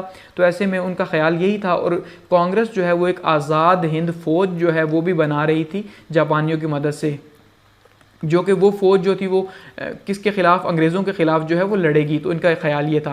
कायद आज़म जो है वो इससे कम्प्लीटली दूर थे और कायद आज़म ने मुसलमानों को भी ये कहा कि भाई आपने जो है वो क्विट इंडिया मूवमेंट से दूर ही रहना है, क्योंकि आपने इसके साथ शामिल नहीं होना। तो अभी गांधी जी जो है वो जिस जलसे से खिताब करके निकले ही थे तो उनको अरेस्ट कर लिया गया और 60,000 लोगों को जो है वो अरेस्ट किया गया और बड़े बड़े लीडर्स को अरेस्ट करके जेल में डाल दिया गया, या फिर हाउस अरेस्ट, उनको उनके घरों पे जो है वो कैद कर दिया गया। और फिर 1945 में जब वॉर ख़त्म हुई तो तब उन सबको छोड़ा गया। सिर्फ जो गांधी जी हैं उनको 1944 में उनकी सेहत जो है वो ठीक नहीं थी तो उनको जो है वो रिहा कर दिया। लेकिन जब इनको जेल में डाला गया तो उसमें क्या हुआ कि अब इतनी बड़ी तादाद में इंडिया के अंदर हिंदू थे, तो फिर एक मूवमेंट चली सिविल डिसोबीडियंस की, यानी क्विट इंडिया मूवमेंट काफ़ी ज़्यादा कामयाब भी रही, क्योंकि जब बड़े बड़े लीडर्स को डाला गया तो एक तो उसे नाकाम होना चाहिए था, लेकिन ऐसे में बहुत से लोग जो है वो बाहर निकल आए, और वो जो बहुत से लोग बाहर निकले तो उसमें जो है बहुत ज़्यादा प्रेशर भी बिल्ड हुआ अंग्रेज़ों के ऊपर। आगे बढ़ते हैं, 1 घंटा 23 मिनट जो है वो हो चुके हैं हमारी वीडियो को। CR फार्मूला 1944, राजगोपाल आचार्य साहब जो हैं उनका फार्मूला आ चुका है। अब ये राजगोपाल आचार्य साहब जो है उन्होंने फार्मूला पेश किया 1944 के अंदर, एक सोल्यूशन पेश किया था, ठीक है, जिसको CR फार्मूला कहा जाता है। और ये सामने जो है आप उनको फ़ोटो भी उनका नज़र आ रहा है आपको। तो क्विट इंडिया मूवमेंट जो है वो एक किस्म की नाकाम हुई। उसके बाद अब जो है वो गांधी जी भी जेल में थे, बाकी लोग भी जेल के अंदर थे, तो कांग्रेस जो है वो सेल्फ रूल चाहती थी। तो ऐसे में जो राजगोपाल आचार्य था ये समझते थे कि अगर हिंदुस्तान को अगर सेल्फ रूल चाहिए या अंग्रेज़ों से जो है यानी ब्रिटिश जो हैं उनसे आज़ादी चाहिए, तो उसके लिए बहुत ज़्यादा ज़रूरी है कि जो मुसलमान हैं वो साथ दें, क्योंकि जब तक मुसलमान साथ नहीं देंगे, जो 8 करोड़ के करीब थे उस टाइम पे, तो 8 करोड़ के करीब मुसलमानों को अगर नज़रअंदाज किया जाए तो हिंदुस्तान के अंदर आज़ादी बहुत ज़्यादा मुश्किल है, ठीक है। तो ऐसे में इन्होंने जो है वो ये कहा कांग्रेस की तरफ से, गो कि मद्रास असम्बली के रुकन थे, और इन्होंने ये कहा कि भाई मुसलमान 8 करोड़ के करीब हैं, तो मुसलमानों को हमें साथ शामिल करके जो है वो आगे जाना चाहिए। और मुसलमानों को ये कहा कि भाई अगर हम आपको साथ शामिल करते हैं तो आप क्या करेंगे, आप तो इंडिया की डिवीजन में यानी तकसीम जो होगी उसमें हमारी मदद करेंगे, दूसरा मुसलमान जो हैं वो सेल्फ रूल को सपोर्ट करेंगे, और तीसरा जो है जब ये जंग ख़त्म हो जाएगी, ठीक है, यानी जब हम इकट्ठे होकर अंग्रेज़ों को यहाँ से भगा देंगे तो फिर एक कमीशन बना देंगे या कमेटी बना देंगे जो ये तय करेगी कि कहाँ कहाँ किन किन इलाकों में मुसलमानों की अक्सरियत है। तो ये बात इन्होंने कह तो दी एज ए कांग्रेसी लीडर, ठीक है, लेकिन उसके बाद रिएक्शंस जो आए, रिएक्शंस में क्या हुआ कि मुसलमानों ने तो इसको नहीं माना, लेकिन जो कांग्रेस थी, कांग्रेस के अपने ही लोगों ने जो है राजगोपाल आचार्य साहब का जीना दोबर कर दिया और इनको बुरी बुरी बातें कही, इनकी ज़ात के ऊपर जो है पर्सनल लाइफ के ऊपर अटैक किए गए, यहाँ तक कि इन्होंने फिर जो है वो कांग्रेस से भी रिजिग्नेशन दे दिया और असम्बली से भी जो है वो रिज़ाइन कर दिया। लेकिन इसका जो प्लस पॉइंट था वो क्या था कि फर्स्ट टाइम किसी हिंदू ने जो है वो ये एक्सेप्ट किया था कि हिंदुस्तान के अंदर 2 ताकतें हैं और दूसरी ताकत जो है वो मुसलमान है, तो मुसलमानों को जो है वो साथ लिए बिना आप आगे नहीं बढ़ सकते। तो ये इसका एक प्लस पॉइंट माना जाता है, ठीक है। आगे बढ़ते हैं, और 1944 के अंदर ही जो है वो गांधी जिना टॉक्स होती हैं, यानी कि गांधी जिना जो है वो मुज़ाकरात होते हैं 1944 के अंदर ही। अब ये गांधी जिना मुज़ाकरात आप मान लें फर्स्ट मुज़ाकरात और लास्ट मुज़ाकरात थे जो गांधी और जिना के बीच में हुए, किसके ऊपर जी, हिंदुस्तान के मुत्तहिदा हिंदुस्तान के ऊपर या सेपरेशन के ऊपर हुए, और ये सितंबर 1944 के अंदर हुए, ठीक है। क्विट इंडिया मूवमेंट के बाद जब इनको रिलीज़ किया गया 1944 के अंदर गांधी को उनकी सेहत की ख़राबी की वजह से, तो उस टाइम पे जो है इन्होंने फिर कायद आज़म से मीटिंग स्टार्ट कर दी। अब ये क्या हुआ, ये गांधी वर्सेस जिना टॉक्स थी। अब गांधी वर्सेस जिना टॉक्स क्या थी कि जो गांधी थे वो ये चाहते थे कि इंडिया जो है वो मुत्तहिद रहे, क्योंकि गांधी जो है वो उनको फ़िलासफ़र माना जाता है, एक फ़लसफ़ी, तो एक फ़लसफ़ी की हैसियत से उन्होंने जो है वो कायद आज़म को एग्री करने की कोशिश की इस बात के ऊपर कि भाई देखिए आज जो लोग मुसलमान हैं, किसी ज़माने में ये सारे के सारे हिंदुस्तानी थे, ऐसा ही है और ये हकीकत भी थी, और अगर एक ख़ास वक्त के दौरान अगर इन्होंने जो है वो अपना मज़हब जो है वो तब्दील कर लिया हो और इन हिंदुस्तानियों ने मज़हब तब्दील करके मुसलमान हो गए हों, तो इसका मतलब ये तो नहीं कि ये हिंदुस्तानी नहीं रहे, तो हैं तो ये हिंदुस्तानी, इसलिए तकसीम की बात न करें। लेकिन कायद आज़म ने ये बात कही कि बात ये है कि चलो एक ख़ास वक्त में ही सही ये मुसलमान हुए, लेकिन जब ये मुसलमान हो गए, ठीक है, जब ये मुसलमान हो गए तो इसका मतलब ये एक अलग, इन्होंने एक कौम की जो है वो बुनियाद रख दी, अब ये अलग कौम है, ठीक है। अब ये हिंदुस्तानी नहीं रहे, हिंदुस्तान के अंदर ये अलग कौम है, अब ये इंडिया के साथ नहीं रह सकते। यानी दोनों के अपनी अपनी फिलोसफीज थी। इस तरह से गांधी जो है उनको एग्री नहीं कर सके। इस दौरान 21 खतूत भी लिखे गए और पर्सनल मीटिंग्स भी हुई कायद आज़म के साथ गांधी की, लेकिन ये मुज़ाकरात भी फेल हो गए। और ये आखिरी एक कोशिश थी हिंदुस्तान को मुत्तहिद रखने की, जिसके ऊपर कायद आज़म जो है वो एग्री नहीं हुए, क्योंकि वो जानते थे कि अगर गांधी जो है वो तो नॉन वायलेंस की पॉलिसी जो है वो अडॉप्ट करेंगे, लेकिन जो बाकी लोग हैं उनका क्या होगा, तो वो किस तरह से मुसलमानों को एक्सेप्ट करेंगे। ठीक है, तो इस तरह से आगे बढ़ते हैं। इसके बाद आता है जी शिमला कॉन्फ्रेंस 1945 या विविल प्लान भी इसको कहा जाता है। ठीक है, शिमला कॉन्फ्रेंस क्या थी कि शिमला के मकाम पे जो है वो एक कॉन्फ्रेंस बुलाई गई हिंदुस्तान के लीडरों की, हिंदुस्तान का मुस्तकबिल तय करने के लिए, उसको शिमला कॉन्फ्रेंस कहा जाता है।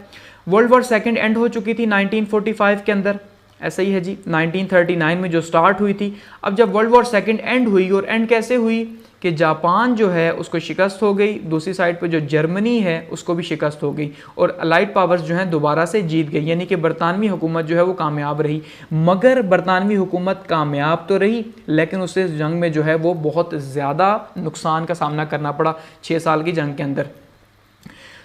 उसमें क्या हुआ कि लॉर्ड विवल साहब जो हैं वो जब वाइसराय बने तो उन्होंने क्या किया जी, उन्होंने दोबारा से एडमिनिस्ट्रेटिव कौंसिल जो है, क्योंकि अब वॉर ख़त्म हो चुकी थी, तो उन्होंने कहा जो वो इंतज़ामी कौंसिल जो जंग के पहले मुअत्तल थी, तो अब उसको दोबारा से बहाल करते हैं और वो हिंदुस्तान का इंतज़ाम चलाएगी। तो उन्होंने एक जो है वो प्रपोजल दिया। ठीक है, और उसमें क्या कहा जी, प्रोविंशियल इंटरिम गवर्नमेंट जो है उसके अकॉर्डिंग, वो किसके अकॉर्डिंगली होगी, 1935 का जो इंडियन एक्ट है, यानी उसके अकॉर्डिंगली सूबे जो हैं उनको भी आज़ादी दी जाएगी, और उनके अंदर भी, यानी जैसी एडमिनिस्ट्रेटिव काउंसिल वफाक के अंदर होगी वैसी एडमिनिस्ट्रेटिव काउंसिल जो है वो सूबों के अंदर भी होगी। ठीक है, और ये जो है वो वफाक कर सूबों का इंतज़ाम चलाएगी, और एग्जीक्यूटिव काउंसिल के जो मेंबर्स हैं वो भी हिंदुस्तान से ही लिए जाएंगे। तो ये इन्होंने कहा, और फिर इस प्रपोजल को इन्होंने जो है वो बरतानी प्राइम मिनिस्टर से पास भी करवाया। और उसके बाद क्या हुआ जी, शिमला में जो है इन्होंने 25 जून 1945 को कॉन्फ्रेंस बुलाई। 21 टॉप के जो लीडर्स थे उनको शिमला में बुलाया गया कि आप आएँ, और इन्होंने अपना जो है खाका उनके सामने रख दिया। और खाका क्या था जी, प्रपोजल्स क्या थे अब वाइसराय साहब की तरफ से, कि भाई जो 6 सीट्स हैं वो कांग्रेस की होंगी। ये जो एडमिनिस्ट्रेटिव काउंसिल इसकी बात की जा रही है कि ये जो इंतज़ामी काउंसिल होगी उसके अंदर जो 6 सीट्स हैं वो होंगी कांग्रेस की, 5 सीट्स जो हैं वो मुसलमानों की होंगी, और 3 सीट्स जो हैं वो माइनॉरिटीज़ की होंगी। ठीक है, ये प्रपोजल रखा गया। अब प्रॉब्लम क्या था कि 5 सीट्स जो मुसलमानों की होंगी उनमें से एक होगा तो मुसलमान, लेकिन वो नॉन मुस्लिम लीगी होगा मुसलमान, लेकिन मुस्लिम लीग उसको जो है वो अनाउंस नहीं करेगी, बल्कि कोई और पार्टी जो है, यानी कांग्रेस, ठीक है, या फिर यूनियनिस्ट पार्टी जो है पंजाब की, वो इसको करेगी, लेकिन मुस्लिम लीग जो है वो उसको अनाउंस नहीं करेगी। क्यों? क्योंकि मुस्लिम लीग जो है वो वाहिद नुमाइंदा जमात नहीं, और ये 1937 के इलेक्शन में वाजे हो चुका कि मुस्लिम लीग हारी है। तो इसका मतलब मुस्लिम लीग जो है वो एक सीट जो है वो किसी भी तरह से दूसरे नॉन मुस्लिम लीग ही होगी, दूसरे अनाउंस करेंगे। और यही जिद थी गांधी की भी, ठीक है, और यही जो है वो जिद थी खिज़र हयात टवाना साहब जो हैं उनकी भी, कि भाई वो चाहते थे कि उनकी पार्टी को ये सीट मिले। तो 6 कांग्रेसी, 5 मुसलमान, जिनमें से 4 मुस्लिम लीगी और 1 नॉन मुस्लिम, और 3 जो है वो अकलीतें। तो इस तरह 14 अफराद पर मुश्तमिल ये एडमिनिस्ट्रेटिव काउंसिल बननी थी। अब हुआ क्या कि कायद आज़म जो है उन्होंने इसके ऊपर स्टैंड लिया, और कायद आज़म ने यह मानने से इनकार कर दिया कि मुस्लिम लीग के अलावा भी जो है वो मुसलमानों की कोई मुसलमानों को रिप्रेजेंट कोई कर सकता है। ठीक है, उन्होंने कहा भाई अगर हिंदुस्तान के अंदर जो है वो मुसलमानों की कोई नुमाइंदा जमात है, कोई मुसलमानों को रिप्रेजेंट करती है, तो वो वाहिद जो है मुस्लिम लीग ही है। तो इसका मतलब मुस्लिम लीग ही जो है वो मुसलमानों को इलेक्ट करेगी, और 5 के 5 जो सीट्स हैं वो मुस्लिम लीग की ही होंगी। तो ऐसे में जो है फिर इस बात के ऊपर डेडलॉक पैदा हुआ, और ये कॉन्फ्रेंस जो है वो फेल हो गई, और 17 जुलाई को जो है वो खुद ही वाइसराय साहब ने कह दिया कि भाई कॉन्फ्रेंस जो है वो नाकाम हो गई। अब पता कैसे चलाया जाए कि कायद आज़म जो हैं, ठीक है, जो कायद आज़म हैं वो सच कह रहे हैं, या जो कांग्रेस या जो बाकी लीडर्स हैं वो सच कह रहे हैं कि भाई क्या मुस्लिम लीग ही मुसलमानों की वाहिद नुमाइंदा जमात है। तो ऐसे में फिर फैसला हुआ कि भाई इलेक्शंस करवाए जाएं हिंदुस्तान के अंदर, और वो इलेक्शंस तय करें कि भाई कौन जो है मुसलमानों की वाहिद नुमाइंदा जमात है। ठीक हो गया, आगे बढ़ते हैं, बात करते हैं इलेक्शंस की। अब देखिए, जब शिमला कॉन्फ्रेंस हो गई और शिमला कॉन्फ्रेंस नाकाम हो गई, ऐसे ही, और नाकाम क्यों हुई? क्योंकि कायद आज़म ने यह मानने से इनकार कर दिया कि मुस्लिम लीग के अलावा भी कोई सियासी जमात है जो मुसलमानों को रिप्रेजेंट कर सकती है। तो फैसला फिर इलेक्शंस पे होना था। तो इलेक्शंस हुए मई 1945 के अंदर, जो है वो यूके के अंदर इलेक्शंस हुए और उसके नतीजे के तौर पे नई गवर्नमेंट बनी वहाँ पे लेबर पार्टी की, और लेबर पार्टी गवर्नमेंट बनी और मेजर इटैली जो थे वो प्राइम मिनिस्टर बने। अब उन्होंने जब देखा कि वर्ल्ड वॉर सेकंड भी ख़त्म हो चुकी है, जिसका बहुत बड़ा नुकसान जो है वो हुआ, तो ऐसे में अब जो इंडिया है वहाँ से भी उन्हें कोई खातिर ख्वाह फ़ायदा नहीं हो रहा, तो वो फैसला कर चुके थे कि अब जो है वो इंडिया को इलेक्शंस की तरफ लेके जाया जाए, उसको आगे लेके जाया जाए, उसका कुछ सोल्यूशन ढूंढा जाए। तो ऐसे में क्या हुआ जी कि दो बड़ी पार्टीज आमने सामने आई इलेक्शंस के अंदर। इंडिया के अंदर जो इलेक्शंस अनाउंस किए गए, ठीक है, दिसंबर 1945 में सेंटर के इलेक्शंस हुए वफाक के, और 1946 के अंदर सूबों के इलेक्शंस हुए, ठीक है। और स्लोगन क्या था जी? कांग्रेस का स्लोगन था यूनाइटेड इंडिया। कांग्रेस ने कहा कि भाई अगर आप हमें वोट देंगे तो हम क्या करेंगे, इंडिया को मुत्तहिद रखेंगे, इसे तकसीम होने से बचाएंगे। और मुस्लिम लीग ने कहा अगर आप हमें वोट देंगे तो हम पाकिस्तान बनाएंगे, ठीक है। इसका मतलब दो बिल्कुल वाज़ेह स्लोगन्स आ गए। एक साइड पे मुत्तहिदा हिंदुस्तान है और दूसरी साइड पे जो है वो पाकिस्तान की अब स्ट्रगल है।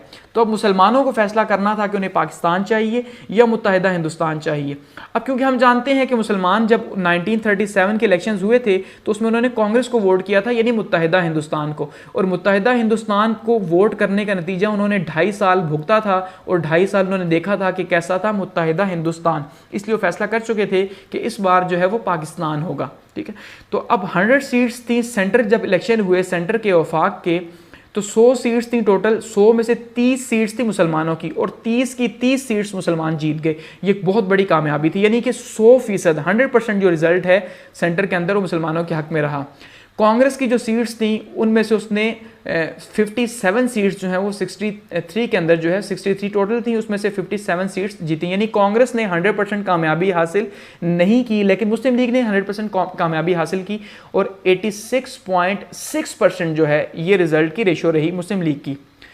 सूबों की बात की जाए तो सूबों के अंदर जो है वो टोटल 495 सीट्स थी मुसलमानों की, और 430 सीट्स जो है मुसलमान जीते, और 11 में से 8 सूबों मुसलमानों की हुकूमत बनी। और इस तरह से क्या हुआ जी कि कायद-ए-आज़म की जो बात थी वो सच साबित हुई कि इंडिया के अंदर जो है वो मुसलमानों की वाहिद नुमाइंदा जमात जो है वो मुस्लिम लीग ही है, और मुस्लिम लीग ने एक किस्म का हम कह सकते हैं क्लीन स्वीप जो है वो इंडिया के अंदर किया। अब इन इलेक्शंस का असर क्या हुआ कि कायद-ए-आज़म को या मुस्लिम लीग को भी इस बात का अंदाज़ा हो गया कि मुसलमान इस टाइम पे जो हैं वो मुस्लिम लीग के साथ हैं, और उन्होंने वोट जो किया है वो पाकिस्तान के लिए किया है। अब सबसे इंपॉर्टेंट चीज़ ये थी, उन्होंने कायद-ए-आज़म के लिए या किसी और हुकूमत के लिए वोट नहीं किया, बल्कि पाकिस्तान बनाने के लिए वोट किया था। तो ये सबसे इंपॉर्टेंट स्टैंड था, तो ये सबसे इंपॉर्टेंट रहा यहाँ पे, यानी इलेक्शंस का नतीजा जो है वो मुसलमानों के हक में आया। आगे बढ़ते हैं। दिल्ली लेजिस्लेटिव कन्वेंशन हुआ 1946 के अंदर, ठीक है, यानी ये जो मजालिस कानून साज है इसका इजलास हुआ 1946 के अंदर। और ये इजलास क्या था कि वो तमाम के तमाम अरकान, ये कायद-ए-आज़म खड़े हैं और यहाँ पे ये जो लेजिस्लेटर्स हैं, जो जीते हुए लोग हैं, इनसे जो है वो यहाँ पे खिताब कर रहे हैं। तो जो इलेक्शंस हुए उस इलेक्शंस के नतीजे के तौर पे जितने लोग भी जीते, चाहे वो प्रोविंसेस के अंदर थे या सेंटर के अंदर थे, वो सारे के सारे जीते हुए जो लोग थे, अब उनको इकट्ठा किया गया दिल्ली के अंदर, ठीक है, और उन सबको बिठाया गया कि भाई बैठो, अब हम जीते तो हैं, लेकिन हम क्यों जीते हैं इस बात को ज़रा दोबारा से जो है वो रिपीट करते हैं। तो कायद-ए-आज़म ने कहा देखो हम जीते क्यों हैं, हम अपने नारे के ऊपर जीते हैं। और हमारा नारा क्या था? हमारा नारा था पाकिस्तान का, कि भाई हमने पाकिस्तान बनाना है। तो ये बात याद रखना कि अब जब हम असम्बलीज़ में जाएंगे तो ऐसा ना हो कि हम असम्बलीज़ में जाके ये जो स्लोगन है पाकिस्तान का इसे भूल जाएं, बल्कि हमने पाकिस्तान के लिए ही जो है वो स्ट्रगल करनी है। तो 1946 के अंदर ये कन्वेंशन हुआ, और हुसैन शहीद सहरवर्दी साहब जो थे, इन्होंने जो है वो एक रेजोल्यूशन पास की जिसमें इन्होंने कहा कि भाई हमें जो वो स्टेट्स है जो इन्होंने कहा था लाहौर रेजोल्यूशन के अंदर कि भाई हमें जो है वो स्टेट्स जो हैं वो दो बनाई जाए जहाँ पे मुसलमानों की अक्सरियत है, एक साइड पे मगरबी इलाके और दूसरी साइड पे मशरकी इलाके। फिर उसको सेट करके कहा गया एक स्टेट बनाई जाए, एक ही मुल्क जो है वो बनाया जाए, यानी एक आज़ाद मुल्क होगा जिसका नाम होगा पाकिस्तान, ठीक है जी, वो आज़ाद मुल्क बनाया जाए। तो इस तरह से फिर उस रेजोल्यूशन को इन सब के सब ने जितने भी थे उन्होंने पास किया। और ये जो लेजिस्लेटिव काउंसिल थी यहाँ पे एक बार रिपीट हो गया फिर से कि भाई हमारी अब जो अगली स्ट्रगल है वो सिर्फ और सिर्फ पाकिस्तान के लिए है और किसी चीज़ के लिए नहीं है। आगे बढ़ते हैं। कैबिनेट मिशन प्लान 1946, काबीना मिशन प्लान 1946, ठीक है। काबीना मिशन प्लान क्या है? अब इलेक्शंस होते हैं और इलेक्शंस के नतीजे के तौर पे जो है वो हुकूमत बनती है। अब इलेक्शंस जब होते हैं तो इलेक्शन के नतीजे के तौर पे अब ऑब्वियसली बात यह है कि हुकूमत बननी है, यानी अबूरी हुकूमत का क़याम अमल में आना है। अब जो हुकूमत होगी यानी इंटरिम गवर्नमेंट जो बनेगी वो किस तरह बनेगी, किस हिसाब से बनेगी, उसके अंदर जो सीट्स हैं वो किस तरह से होगी, यानी कि मुसलमानों की कितनी होंगी, कांग्रेस की कितनी होंगी, माइनॉरिटीज़ की कितनी होंगी। तो इन तमाम बातों को तय करना था। तो इनको तय करने के लिए जो है वो 3 लोगों को भेजा गया, सर स्टीफर्ड क्रिप्स को, सर पैट्रिक लॉरेंस को और लॉर्ड अलेक्जेंडर को। इन 3 लोगों को भेजा और ये क्योंकि कैबिनेट के मेंबर थे, ब्रिटिश कैबिनेट के मेंबर थे, इसी वजह से इसको जो है वो कैबिनेट मिशन प्लान कहा गया और इनको 1946 में भेजा गया।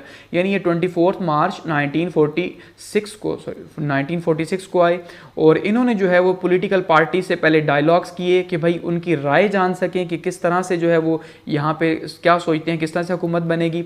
उसके बाद 16 मई 1946 को जो है इन्होंने प्रपोजल्स दिए। ठीक है, अब प्रपोजल्स क्या थे? एक तो शॉर्ट टर्म था, दूसरा लॉन्ग टर्म था। सिंपली शॉर्ट टर्म में इन्होंने ये कहा कि भाई शॉर्ट टर्म में हुकूमत वो बनाएगी पार्टी जो लॉन्ग टर्म को एक्सेप्ट करेगी। ठीक है, जो पार्टी लॉन्ग टर्म को एक्सेप्ट नहीं करेगी वो हुकूमत नहीं बना सकती। इसका मतलब जो लॉन्ग टर्म को एक्सेप्ट करेगी शॉर्ट टर्म में उसको हुकूमत दे दी जाएगी कि पकड़ो भाई हुकूमत बनाओ अपनी।